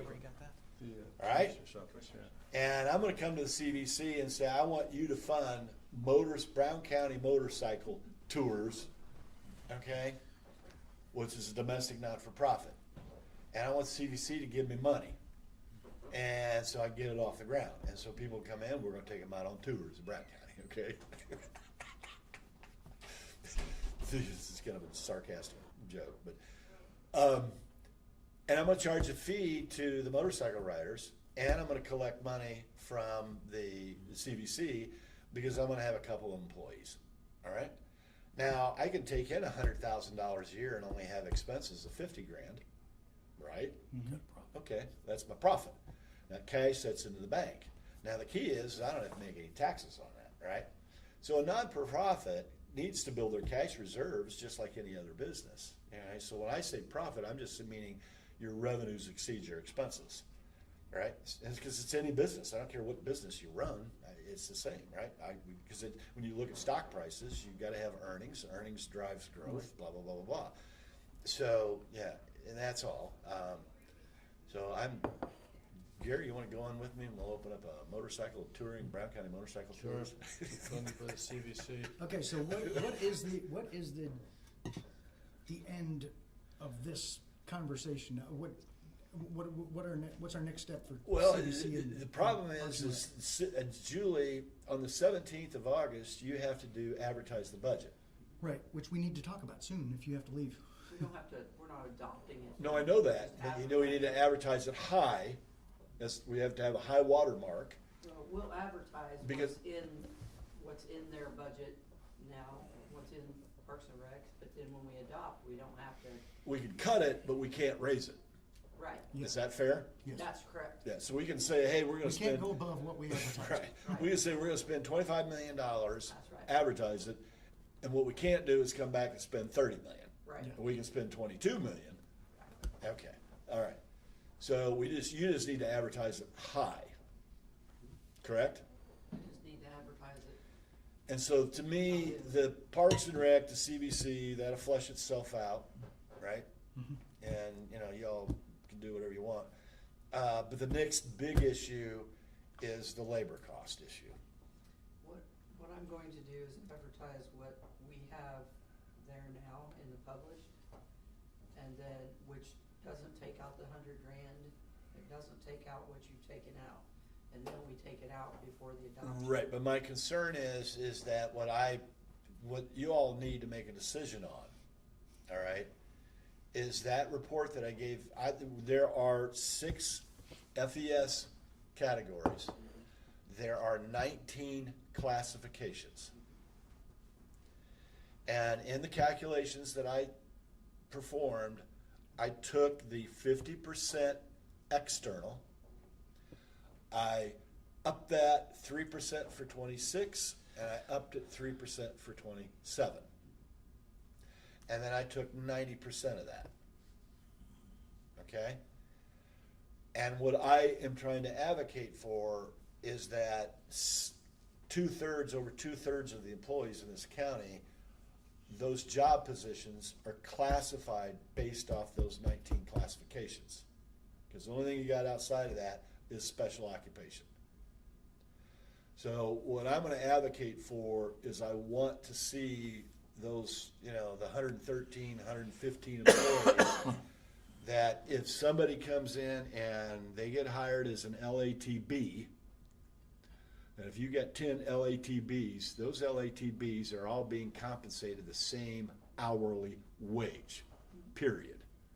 And that's what I'm trying to solve for in that. So the question is that what I don't have, Julie, all right, and I think Kim ought to be able to produce this, okay, is in order to be able to make that decision, would be to have a complete report, all right, by department. So every department, don't care who the employee is, not at all. But what we need to look at is by department, what are the job classifications in each of those departments? Because once we understand how many of the 150 employees, because there's approximately 150 on any given day, of those 150 employees, what are the total employees per job classification? Once we have that, then we can go in and, you know, do the calculation and make a decision. Do we go 85%? Do we go 90%? Do we go, you know, how do we true this thing up to where everybody across the board, and we factor in inflation? Because if we don't factor in inflation, then you end up getting behind the wheel, right? And what we have to do is, when we get done, is we basically, all we've got is we've got the FES job classification schedule that has the hourly rate per job classification for 2027. And then from there, it's up to the departments, their job descriptions, the 3-person committee, and WIS to make a decision if that job is accurately classified, which is the key to the FES system. But if we're gonna make any change to the FES, if we're gonna adjust payroll by a percentage of that, we need to have that number to advertise by the 17th, correct? Because we can't make that adjustment afterward. Do we have to advertise the number or just put a high number in there? That's what I'm saying. If we advertise a certain number and then we come back to the revisit Well, the we're FES advertising system. what they made this year, Right. is what we're advertising. Yeah. I But then see. how do This we- is gonna how be do we- bumped up. How do we I know, bump it after so we're that? gonna have to Well- we're going to have to. Let me ask you this, could we go in and put $500,000, 600 grand, just fluff money, into the council's budget for additional labor cost for 2027? Well, I don't know where you put it. And bump but- that number up and just to get the I don't number know up? about Council, And but then I we think know you that we've could- got 600 grand. Because see, the other part of this calculation is, keep in mind, the general fund, which, you know, based off the Reedy's report, you know, again, without the lit supplemental, we were 574 in red ink for 2027. So, and keep in mind, the labor costs, the bulk of the labor costs come out of the general fund, right? So highway and the health department, you know, I think, well, the health department's getting a little sketchy because their cash reserves, they're depleting their cash reserves. Highway department's in good shape. But then, so, Okay, well, how about a 3% bump for everyone is what, 170,000? Roughly. Not including benefits. okay, I know that. oh, Now, the 90% on yours was 383,000, a bump of 383,000. Can we just advertise a 4% across the board bump in everybody? That gets us close to your 90%, do 6. or 5. 6. Bump it 6. You can always ask for this, but you can't go up anymore. We can always bring it down. And if we're gonna, Bring everybody's pay up by 6%. yeah, across the board. MSQ. Yeah, because you For got, advertising you purposes. basically got $8 million in labor cost approximately, right? Is what But the that's number not is. gonna stay, No. because there are some people that are above the line that aren't gonna get a raise. No, I understand. So but we're gonna they're- have to right, right, right. That's the redistribute reason we He's need- just trying to get the money. Yeah, I know, Yeah, that's yeah, it, yeah. yeah, that's what I'm trying to So do. if I'm I just trying to take make eight- sure we Salary have them. ordinance overrides this. Yeah, Yeah. trying to make sure we have the money Times. advertised so that Times. we can make adjustments to salaries. That's if we're able $480,000. So, yeah, do 6% across the board, it's $480,000, and to. then, It's under 4. I just took $8 million times 6%, okay? Okay. Doesn't matter, we're gonna pare it down. Doesn't matter, yeah, you can bring it back, it's just, you ask for a lot, and then we can drop it back. You're just asking for a maximum. Because this is the issues, we gotta solve that, we gotta solve Yeah. this story problem. Yeah. And you all gotta make a decision. Yeah. And what I'm trying to avoid, and I'm just gonna be very forthright, is what I don't wanna see happen, is I want us to do the work, be very thorough with the work we do, all right, rather than we don't do anything and we don't discuss it, and then what we end up with is 2 or 3 people, okay, making decisions in a vacuum, all right, and then things get changed and we don't know what gets changed, and we as a council body aren't very clear about what we're voting on when it comes to the salary ordinance. You also need to keep in mind that this is publishing, this is not adopted. No, I know, Yeah, I know. I know that. That's the reason I'm saying 6%. But if we're going to make any adjustment to salaries, once we advertise, we cannot go above that, can we? No. So that's what I'm saying, and Yeah. if we, That's why he said 6%. yeah, if Yeah. we're going to make an adjustment to salaries, we have to have, So- we have to be within that advertised range, or we can't do Right. it. In our budgets, I will go and put in 6% to everyone's pay, and then add that to the published Yeah, budget. okay. Yeah. Julie, do you even need to And- add it? Can't you just add it to the published portion, like the top number? I don't think you need to go and add it to everybody's yet, especially knowing we're gonna change it. I think you just have that Well, one-page I gotta find out advertisement. the total and then add 6% to that total. Yeah, just the total. I Didn't wouldn't. some departments add 5% to their budget for labor? I think Some did, yeah. treasurer did, Somebody did. I think so. Jim, you're talking about just We didn't put that in there general because fund the treasurer's labor? not going to be there Or next year, so does she we need to have- divide Okay. it between the MVH and? Yeah, the whole, yeah. So you are gonna have to divide it between what? General, MVH? Everything, Lit. every fund that labor cost We'll comes have to out like of has to be bumped. subcategorize, but Right, I wouldn't go right. below that, employee by Yeah. employee. but- So I just put a new line in at the bottom, adjusted pay. Yeah, okay. Okay, yeah, as long- yeah. Yeah, okay. And it's gonna change. You said you had a concern you needed to talk about, Julie? Actually, it's not a concern, Gary and I are going to talk about this, aren't we, Gary? I guess so. Come on now. What? It's, the pay program that we've decided that, would be the best one to go Paycom? with. Paycom? Oh, yeah. Yeah, it's what for HR and payroll or all that How stuff. much is that a year? First year, I think it's about 75. Yes. How I much think is it after every that, year? it's about 40, I believe. Yeah. And it does everything. Okay. Yeah, it's a killer. I'll tell you, All right, it's all powerful. right, I'm gonna, will you guys think back a year and a half ago or so, we had an individual in here, nice guy, I had several conversations with him, out of the East Coast, had a cloud-based system that could,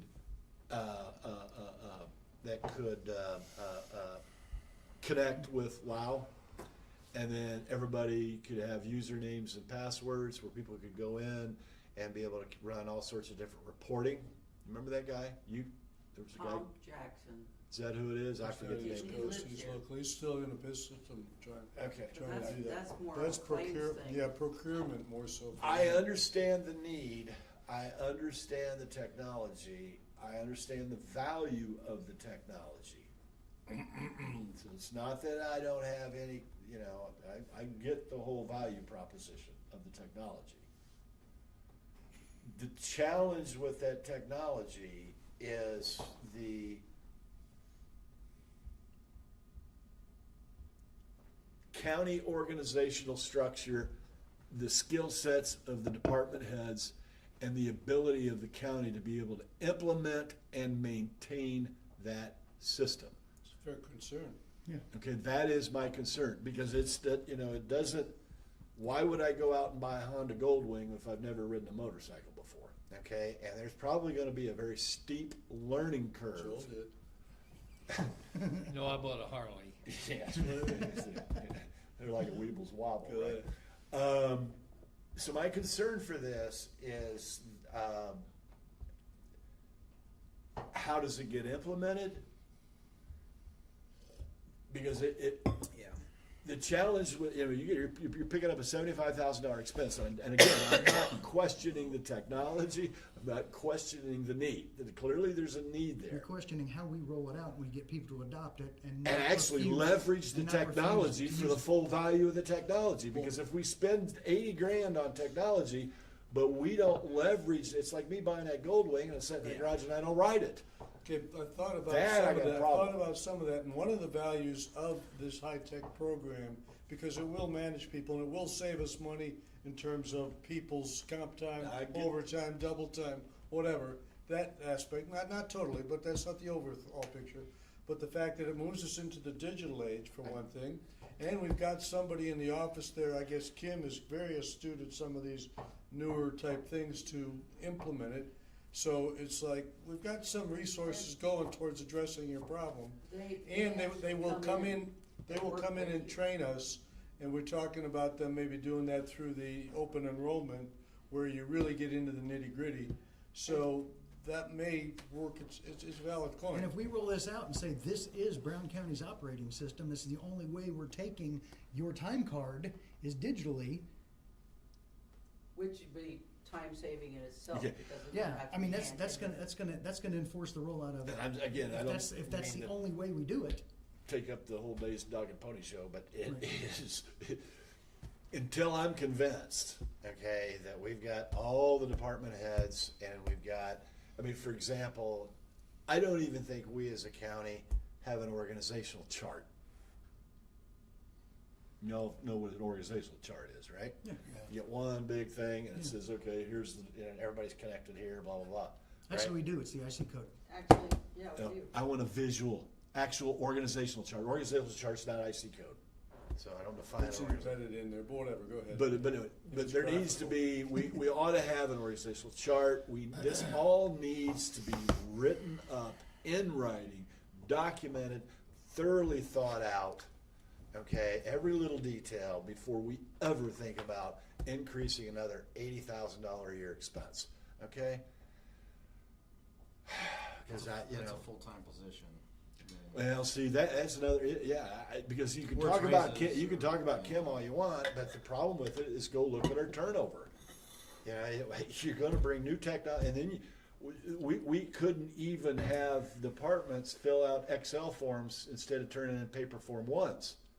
This is so. So that tells me that you've got people within our environment that may have some computer skills, but, you're gonna have people that, may not be all that familiar with technology and not used to this system. So we need, I'm But very if you don't guarded. jump into that stuff, how are they gonna get used to Okay, it? well, first of all, I as a council member have not been included in any conversations. I did attend one, the last one. I wished you would have attended the first. I didn't know anything about the other ones, so I had no Well, idea. was I there. had no. Judy and I were there. I had no idea. Okay, but I have a vote, and if I'm going to make a vote, then this is when I make a claim that you got you, and Judy, all right, going to this, studying it, the PAC committee, that's making decisions in a vacuum. You can't be everywhere. So, that's gotta fine. trust There's something. 6 of you. I can vote no, and the other 6 can go vote yes, and you guys get what you want. So I don't care. Whatever. I don't need to say anymore. I've said enough. Please? Yeah. Please, please.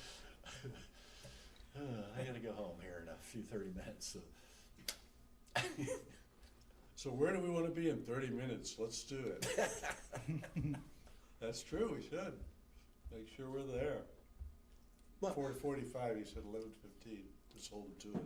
What would be wrong with, we've got the Parks and Rec CVC, we've got the FES compensation schedule that needs to be completed, okay, so we can do the salary ordinance, so we can put it in the budget, and we can pass the budget in October, okay?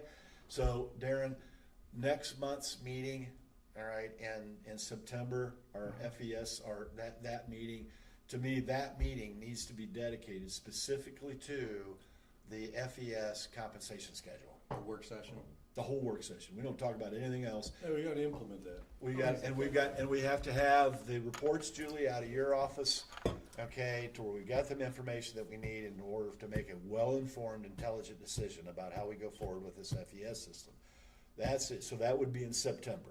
Is that the only thing we would talk That's the about? only thing. Can Yeah. you guarantee that you will not stray off course in that meeting, talk about anything else? Can Can't you do it? You guarantee can make that, you. Julie, Talk Get about, back to you on that. Both you guys the are the worst- electronic system. worst And, violators. talk about you. Hey, Kettle, you're black. Getting back to, you were talking about the need for the technology and getting people online. I've been through that too, and we had to do exactly what you said. It had to be implemented, and people just had to use it. Right. That was it. As a matter of fact, as a contractor, It's a new sheriff even, in another town. scenario of that, most of our people that were contractors in the Marshal Service were all retirees. Most of them were over 50. So what happened was, in order to get a security clearance, you had to use a system, electronic system. If you couldn't do it, guess what they said? See ya. And these people were starting out at $75,000 a year, and they were so ingrained that they couldn't do it, wouldn't do it, didn't want to do it. Well, they lost their job. So, but the point of that is, you have to implement it and force people to use it. You just have to do that. It's If just they don't better- want to do it, everybody's so afraid of somebody quitting here. And again, I reiterate, because I've been attacked on this before, cemeteries are full of irreplaceable people. So if they want to leave, leave.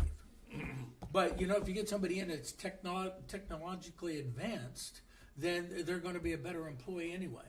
So, not disparaging anyone, putting anybody down, I agree with you. You just got to implement it and do it. You make it happen. You got to quit. We got to quit acquiescing to threats and just do it.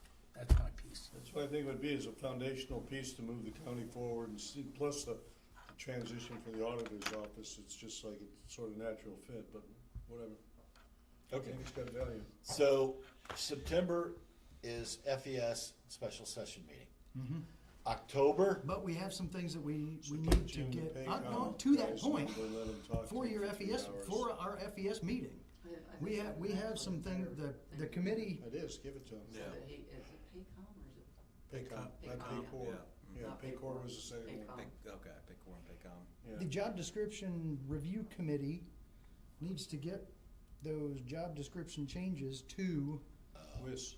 WIS, because we need that Right. to have that conversation. true. So we need to have all those. Because we need submitted to have an WIS. accurate count across the board, all employees, of Yeah. how many employees we have in every job Because class, we can't- in we can't- every job classification. And I'm gonna go back, because you're on that committee, are you not? No, good. Gary, you're on that committee, or are you Yeah, talking to Scott, I, WIS? Judy. Okay, well, here's my proposal for you. When, because I've got the paperwork all over here, I can break it out if you want. I would like to see WIS, they had, when they came out with the special occupations, when you read those special occupation, it appears as if it's just for law enforcement. But I think we've used those special occupations for other people within the county departments. Yeah, there's some emergency management. Well, and so what I'd like for WIS to do is expand that special occupations list to define these other occupations that are classified as a special occupation. Does that make sense? Yeah, kinda. Okay, because if you got somebody, and I'm making this up. Say that again, Jim, you lost me. Okay. Define, There are like 4 or 5. They're not as broad as he wants them to be. Well, they need to be more specific. Well, whatever. Yeah, Whatever. it's more That's specific. fine, that's fine. Yeah, because I love the system. The system's cool. Because to me, what the system solves, all right, is the council every year has to do what? And I'm going to use the term schedule.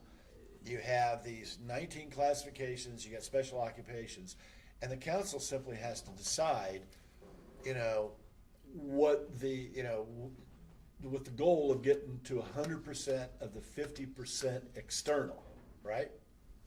Is everybody in agreement on that? 25% or 50? No, 100 times 50? 50% Yes. of, because they used what's called regression to the mean to calculate the 50% external based on these 8 counties. Right.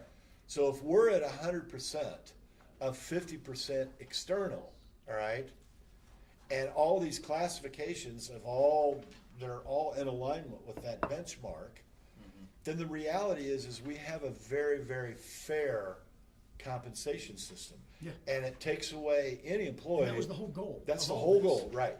And furthermore, you're classifying the job description. So it doesn't matter who, Yeah. you know, Susie Q, and I got a crush on her, and she's hot, and I'm going to give her a stipend and make her a pay grade 19 Jim, get instead We're of a pay repeating grade. points that have been made multiple times. Yeah, yeah. The question was, Yeah. what, you wanted the WIS to do something and. There's like 4 or 5 special occupations. Right. And we've taken those special applications, because if you look at the definition of a special application, it appears for it's basically law enforcement. That's how I interpreted it. But then we've used some of those special occupations for other positions within county government. And if we're gonna use those, then let's make very clear of those special occupation, the description of the special occupation. So you are for example, how do you classify the new job description for the new maintenance manager for Brown County that's gonna operate within the commissioner's office? So, because the challenge with these job classifications and job descriptions, you get into the definition of manager. Well, it's one thing to manage guys that are running 0 turns to mow Parks and Rec, but it's different for a guy that's managing the ID department. I mean, there's a lot different level of responsibility, right? So I'm asking that we simply go in WIS, I don't know, for example, how many employees do we have in county government right now, based on FES, that have special occupation job classifications? And what departments are they? Don't care about the people, I can care less about the people. So let's look at that, and we've got to look at well, it doesn't matter, it doesn't matter about the people. Wow. The only time I it understand what you're saying. There's a more Sounds like diplomatic really way to feel say it. good. Well, maybe so, but, I'm having to rattle on the fly here, so it's, All right, got that. They have, in special occupations, they have all the chief deputies. So all chief deputies. So see, to me, there ought to be a category, separate category that says, because see, when I read chief deputy, I was thinking chief deputy law enforcement, No. not chief deputy. Auditor, chief deputy, I was treasurer, with you chief on that. deputy. Were you the same? Well, yeah, because that's how I think. Yeah, it's I Because the think chief too. deputy is an appointed, Auditor, clerk, appointed recorder, position by the treasurer. elected official. Chief deputies. Yeah, so if we could, and so let me ask you a question, there's a chief deputy for the chief deputy in sheriff's department, right? Right, they're appointed as well. Now, do they make may more, work there, but they're do they appointed. make more money than a Yeah. chief deputy in the auditor's office? Oh, yeah. Okay, well then shouldn't we have chief But they're- deputy, They go by merit. okay, stay with me, Julie. Yeah, I'm with you. I don't think there's a separate special occupation specifically for departmental chief deputies. And it probably should be, because their compensation is not gonna be the same as a chief deputy in law enforcement. Here's a list of special occupations that is given to us by WIS. Yeah, And in the auditor's office, the clerk's office, the recorder's office, and the treasurer's office, it's the chief deputy.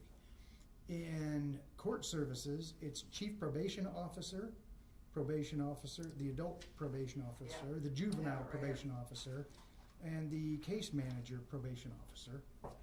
In prosecutor's office, it's the IVD. 4D deputy prosecutor. Public defender, it's the 3 public defender attorneys.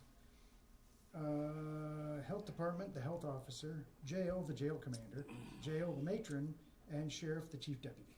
okay, now, are all those people making different Yes. salaries? Yes. How did we, Chief deputy makes 71. how did we arrive at the salaries? WIS. That is Liz? that is a question for WIS. Right, and that's what I don't understand. Because I need to understand, how did we arrive at the salaries for all those different special occupations? Because where I'm at, right, and this is just, I'm speaking for myself, is that 2/3 of our employees are on the 19 different job classifications, excluding special occupations. My assumption is the special occupations are making more money than what the other 19 job classifications are. Because they're special. Because they're special, right? So what we as a board, in September, in this meeting, we need to look at the cost of the special session people, look at the cost of the other 19 job classifications, and I want to true up those 19 job classifications to where where it's been standardized, okay? I And that, gotcha. because right now, it's not, they're all different, and it's not, we need to true it up, okay? But we should But I refer would- to him like chief deputy auditor or whatever. Yeah, or probably, Call it yeah. chief deputy sheriff and Chief deputy, blah, blah. Because Yeah. if okay, let's say that, let's go with me. If I am unable to do my job for any Right. reason, then my chief deputy steps up and does it. Right. Now, is that because you're intoxicated, or what is it? Maybe, no. Whatever reason. But we should, in these meetings, I think we should refer to that person as chief deputy auditor instead of just. Chief deputy, right, Chief deputy, yeah, yeah. right. So that clarifies. Yeah, I agree. Because they're all different. Jim, there were other positions that we exempted from that calculation. What do we do with those? From the, remember, your estimate on meeting the mean, we exempted like, was it 19 or 43 people? 48 We didn't people. exempt, we just 48. didn't Yeah, include the it. only thing, I didn't include it, and most of those were all special occupations. See, to me, let's take the special occupations out of it. And then, because we've got several employees that you've got some kind of formula to where they're a Pat B, and they're only gonna get 50% of Pat B, blah, blah, blah, blah, blah. Yeah. Okay, so what I want, whether we can afford it or not, I'll be honest with you, I'm beyond the point of no return. Take the special occ out of it. And if you're categorized in those 19 occupations, we use that external midpoint, and everybody is at 90% of the external midpoint after a 3%, 6% adjustment. Throw them back in. I don't wanna exempt every- anybody from everybody- any of the adjustments, Okay, because but then, you- hold on, because that puts us behind on something, yeah. Okay, then fine. Then you do the 90% and you take the special occupations and you bump them 6%. Okay? Well, Or the up issue to- is, up are we, to- well, up to the, Well, but up to the FES equivalent. But I that don't, they should see, be I've making. not seen, and I can't remember of whether or not the special occupations are those are annual salaries. Yeah, The 19 are all hourly, no, they're annual, broken down, in hourly, okay, all right. based on the 28. But I don't remember seeing the 50% external on the special occupations. Now, maybe I'm wrong, I could be wrong, I don't know. But we can discuss this, Yeah. we can discuss this in I don't September. wanna drag it back out. Yeah, Yeah, I'm we'll gonna- discuss it at yeah, that. 'cause It was yeah. broke down on that But last we just need page. to have a very healthy conversation, make sure we've got everything that we need Yeah. to sit down, evaluate it, and make a decision. On that page I was looking at, there was a breakdown Yeah. of comparable salaries. And if for we've them, added so- 600 grand in there, then we know that, okay, whatever, it needs, I just wanna get it resolved. Yeah, my question is if the compensation committee of Judy, Scott and I do all this, you're not gonna vote for it because you're not there. I wanna open discussion on September. Yeah. I don't want decisions made in a vacuum. No, well, okay, so the PAC committee has this recommendation for this software Paycom, and maybe you need to talk to the people, we'll give you their phone number, whatever. But I'm just saying, how's that gonna work in terms of committees and stuff like that? And no big deal. Just- Jim, do you want, just- I'm happy to But give what you could send to me is you guys could send me an email and say, here's the company, here's the software. Because what I'll do is I will get on the phone Right. and call them. That's what I just suggested to Yeah, earlier. and I'll do my due diligence That's fine. on the system so that I Yeah. know with the capacity, because to me, the system, it's not that I'm not in favor of the direction that you're headed. I understand the need. you 'Cause just don't there's- wanna make an uneducated, if we're gonna decision. spend that kind of money, but then it goes back to what he said. Patrick. We're gonna implement it and you're gonna use it, and if you don't use it, here's the consequences. And you are required to learn it, we'll provide the education, we'll provide the thing, but you're gonna have to shift, you're gonna have to change, because this is the new system, because that, it's like, for example, we don't need to go I'm getting in the weeds, but Yeah, that's fine. the Go system's ahead. good. Next. But I want us to document and have it typed up, use an organizational chart, typed up, and then we have a meeting with all the department heads. Commissioners are involved in this, everybody's involved, and you say, hey, y'all need to get on the bus because here's where it's going. And if you don't want to get on the bus, then there's the door and don't let it hit you in the rear end, okay? Period. Yeah, if you 'Cause still that's wanna, a if you huge- still wanna submit paper time cards, here's the computer over there in the corner of the auditor's office that you can manually input all that Right. into the system. Right, because the technology's great. The technology's cool. Because the auditor is not gonna have an employee punching in numbers from a freaking paper time card anymore. Right, and That part of the 20th century is gone Right. behind us. Yeah. You'd I'm all never in get favor. any flack from a new employee, cause they realize, oh, that's part of the Yeah. job, so it's they're the gonna old do ones, it. right. Cause they want the job, Yeah. Okay, what's next? yeah. All right, so are you, everybody in agreement? September, we're gonna focus on, Yes. FES. And then in October, we're gonna dedicate that special session to this software. I don't Well, know no, about we may dedicate wanna have the thing. software. Yeah, No, you better talk early, because the question is, there's a sort of a similar software, can't remember what it's called again, but by Apex or whatever. Similar thing that we may replace it with. So for one thing, if we buy this Oh. software, we probably save about $22,000. Actually, it wasn't. Begins with an Silex S to or begin with. something. It was, Yeah, I can't Steel. remember. Steel. We yeah. already, we have a company named Steel that we work with right now. All Yeah, right, steel benefits? Yes. Yeah. Well, we want to kind of do away with Steel and implement this. Oh. so we'd save about $22,000 there towards this, blah, blah, blah. Anyways, so, and the issue is Comcom wants to come in and train us in-house, which is excellent, and the question is, wouldn't it be great to do it through open enrollment where we get into the nitty-gritty? Solve a lot of those Yeah, issues. I have a question, 'cause I don't. Once I you don't- start investigating it, you're gonna find out everything they do, and it's like, that is gonna make us so efficient. It's gonna Well, cut. if we roll it out right. Right. Force Because it I've got a in. question. Oh, I need clarification. Comp time. If I'm a Brown County employee and I work overtime, I can get paid for my overtime, right? But is comp time to where if I work overtime, I can take the comp time and I get extra days off? Within the same pay, within the What same is pay comp? period. I don't understand comp time. In lieu of getting paid, you get time off. Some Yes. places, Instead of comp getting time paid, goes you like get time off. overtime. Comp time is given to you, say you worked over an hour, you get an hour and a half comp time. I don't know how it I is think here. we do that, don't we? What is comp time? I don't- Compensation time, Yeah, in but lieu is of it- yeah, pay. but is that, so let's say that, I work Monday through Friday, work 40 hours a week, and I got 1 week because I have to work 50 hours. Then you have 15 hours of comp time that you can take off the next week. You get Right. time and a half. But for I that? get paid by taking that off though. I get paid. That. Yeah, you get paid. So- You're not there, it's like vacation time, Jim. Yeah, it's got paid vacation. That's what it comp is, time but, like paid but vacation? you're getting it at a time and a half, right, Yeah, Julie? because I have a choice. I could either if I work 10 hours more and I make $50 an hour, then I can get my $500. I get time and a half, so I'm going to get my 500, my 10 hours of overtime, Right, and so that's going to be in 15 my hours. paycheck. You can't do that on your own.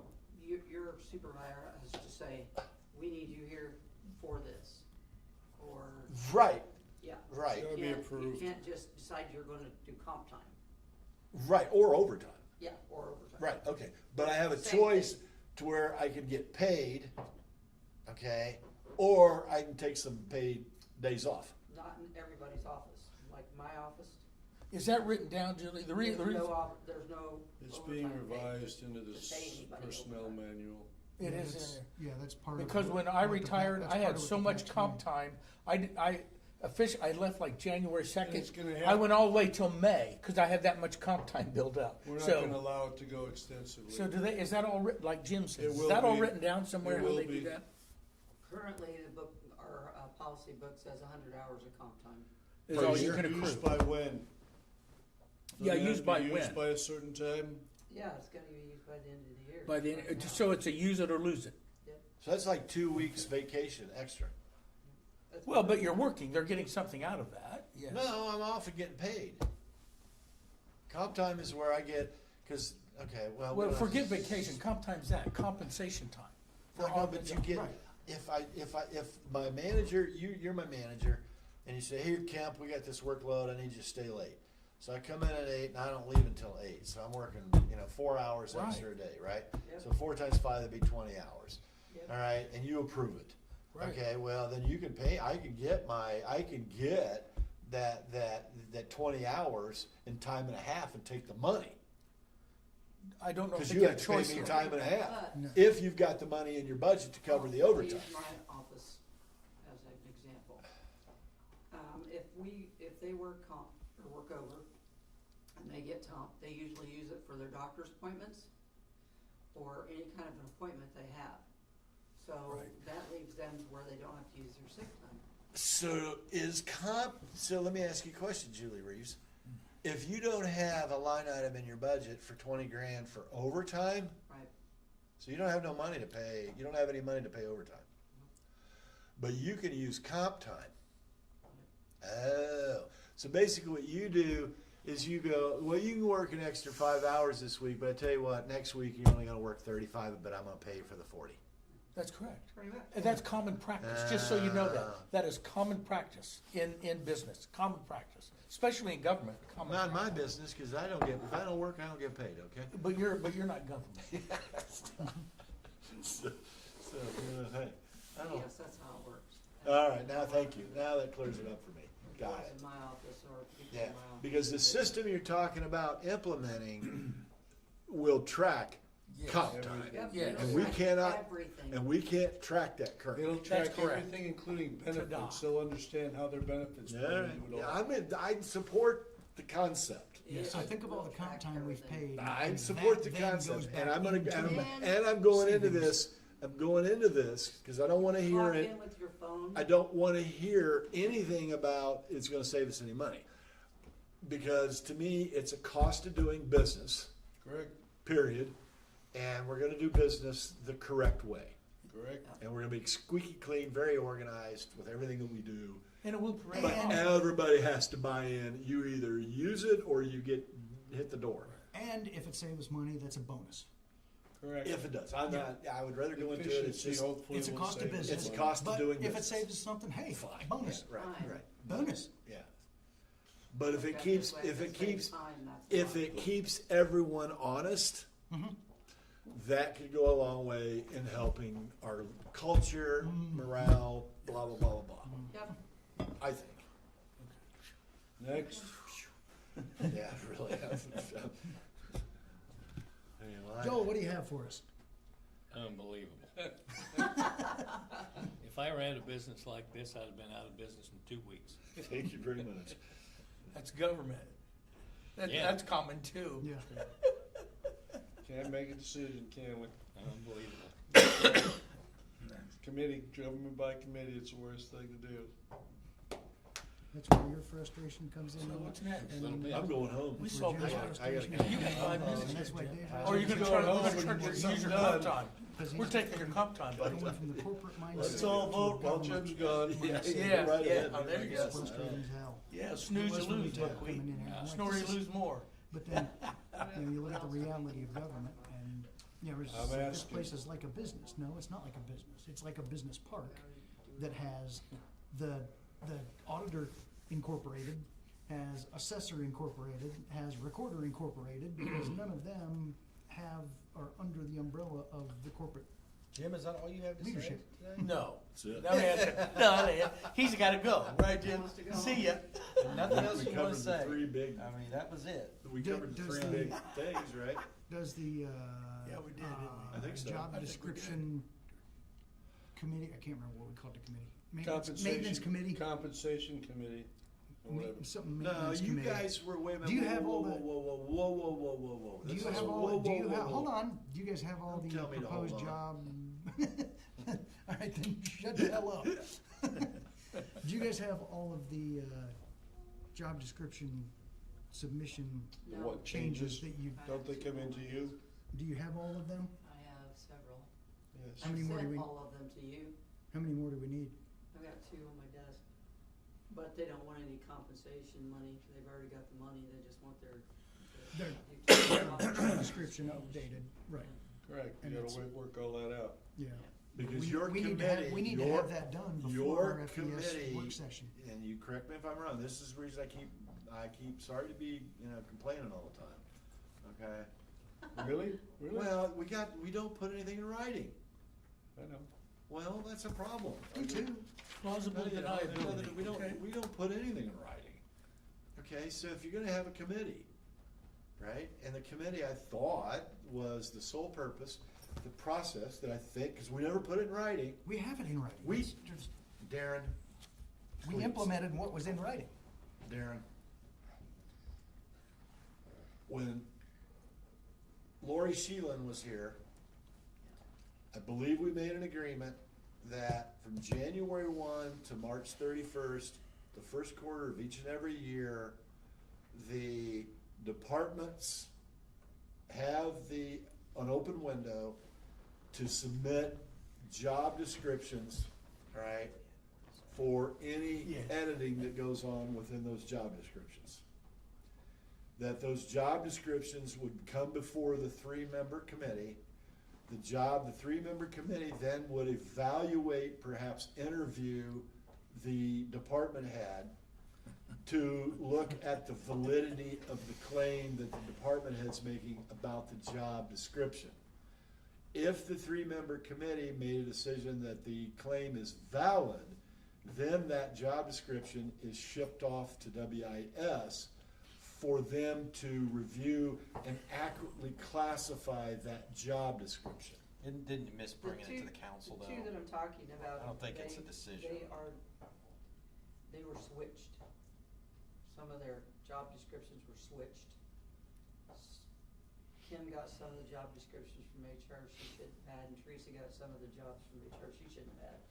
They were switched, so now that they've got new job descriptions, switching them back to where they're supposed to be. And so the classification stays the same? Yes. Well, that's no big deal. Jim, but back to your point, before we send it to WIS and start the paycheck rolling, Right. it's gotta come to the full council and then go to WIS. Okay, that's fair. We don't wanna see a surprise So the $40,000 committee then bill comes here. before the full council body, Yeah. makes the Yeah. presentation. Committee doesn't make a decision. And a recommendation, Yeah, it's a and then the council recommendation. makes the decision to forward it to WIS, because that will racks up.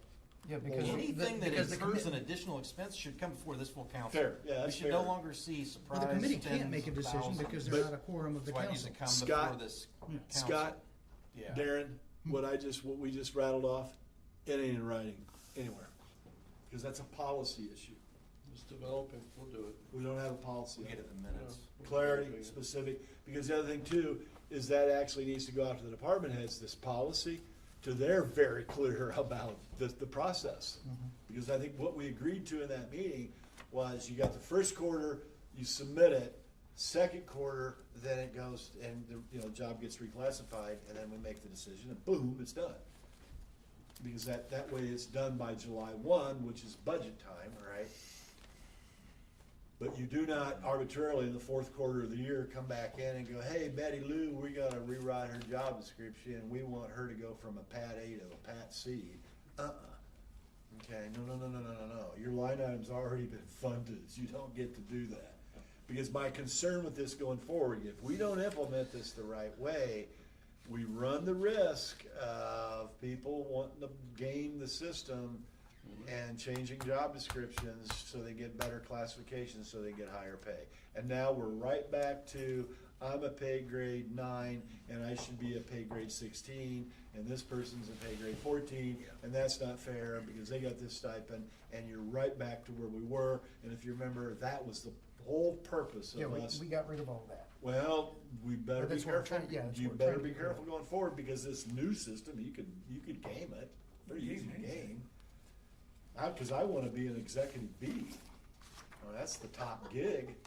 So I'm putting in my job description where I'm like, I'm the smartest guy in Brown County government, so I'm an executive B. I think you're a BSA. It's a D, S, and A. Okay. I'm out of here, guys. Have a good weekend. Thanks for coming. Yeah, I'm welcome. Yeah, it's too bad we didn't have donuts. That's what we approved that we have in writing. Job classification compensation meeting, but does this address the committee specifically? Yeah, it's the maintenance plan. Yeah, but that's the contract from WIS. Yeah. I'm not talking about the contract with WIS, I'm talking about our policy, documented policy for our three-member committee. Brown County Job Classification Compensation Committee. Deputy, you're on there? Okay. Have you got an air pump?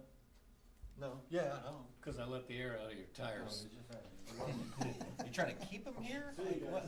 You should be putting air in the No, tires. just enough to get him out the driveway and waddle Do we off. give you comp time for Okay. this, Jim? Okay. Yeah, time and a half, or is Yeah. that straight time? Straight. That's good, that's good. Just enough to get him onto the hill, and then, yeah, okay. He's Now I'm coasting. following you, yeah. What else do you have, Julie? Where are we on getting the spreadsheet filled out? No, that's what I'm doing right now. Okay. That's what I I've been mean- doing the whole time we've been sitting here.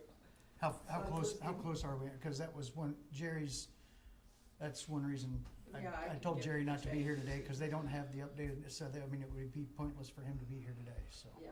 Joel, do you have words of wisdom before we We end didn't get that this? email till 7:30 Yeah.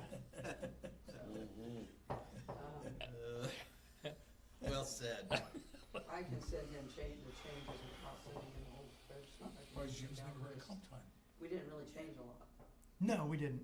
so it No. would be quicker if I just sent him the list of where it's at and what it is. Okay. So we're gonna But hold then, off. but then they're gonna actually manually do that on their spreadsheet. Yeah, they'll do it So on we're their gonna- spreadsheet. Yeah, we're gonna be paying them to do that. My spreadsheet. So we're gonna hold off on defining some of the issues such as, let's say, law enforcement with the longevity and or the school resource officer, additional one, blah, blah, blah. That's gonna happen later. We have the second SRO in the budget, don't we? What's that, To SRO? advertise, school resource officer. Oh, okay. I can tell you. But I mean, in terms of validating or affirming all that stuff, we'll Right. do that later. He put it in his He budget. it's in his budget, so we're gonna advertise that. Okay. And then we can discuss it. Fine, beyond I that. just wanna know when, that's all. Okay, so I put the 6% on everybody or not on everybody? Everybody, Everybody, yeah. That's right. everybody. Well, don't we get our, what's that mean, quotient, what quotient they call it? Growth quotient? Growth quotient is 6%. Not always, is it six Four, this year? usually Yeah, four. 6 this year. Is it Is it four? six? Yeah, Or six? 6. Wow, it's usually four. I haven't seen that yet, is that right, Yeah, Julie? it came out a Six? month or Okay. so ago. Okay, The yeah, mean well, that's a growth lot. quotient is 6%. It's a 8 lot. last year. What? It was 8 last year. No. Well, Yes, No it was, was. way. it was No way. 4. It wasn't. I don't Oh, for remember state, 8. yeah, for us, yes. Yeah, But 6 this year. for us? It's quite a bit. What is that? That's, yeah, County government. it's quite a bit. All right, well, We got anything else? Well, should we Be just, very efficient, we finished early. Gary? I think I need to should run, we but discuss yeah. what we discussed You can walk. about? What, the contractual? Or no? Jim's not here and he'll be blah, blah, blah, blah, blah. Okay. I don't know, I mean, when would that go into It's not effect? really, Would it go into effect the first of the year? No idea what you're or talking about. earlier? Yeah, what It's is a it? potential thing that's being explored. They might have just wait then to see what Yeah. develops, yeah. All right, I move we adjourn if we're nothing Oh, else. Yeah, okay. Second. El Presidente, they're adjourning on you. No, I haven't asked for a vote yet, so. better do it Anybody quick. else have anything? Joe had a lot all year, but he's holding it in. Oh, Yeah. yeah, he's just saving it up. For his Don't last you meeting. worry. He's saving up for his last meeting. That's right. He's gonna tell us what he thinks of all of us. No, then he's gonna put it all together and we're gonna say, wow. He's gonna hand us a written document, yeah. That's right. Hey, Oh, good. we're done. We're done. Darn, what am I I didn't gonna know do we with my started day now? Gotta go to work I there. know what I'm gonna do. I'm gonna go paint. Ooh,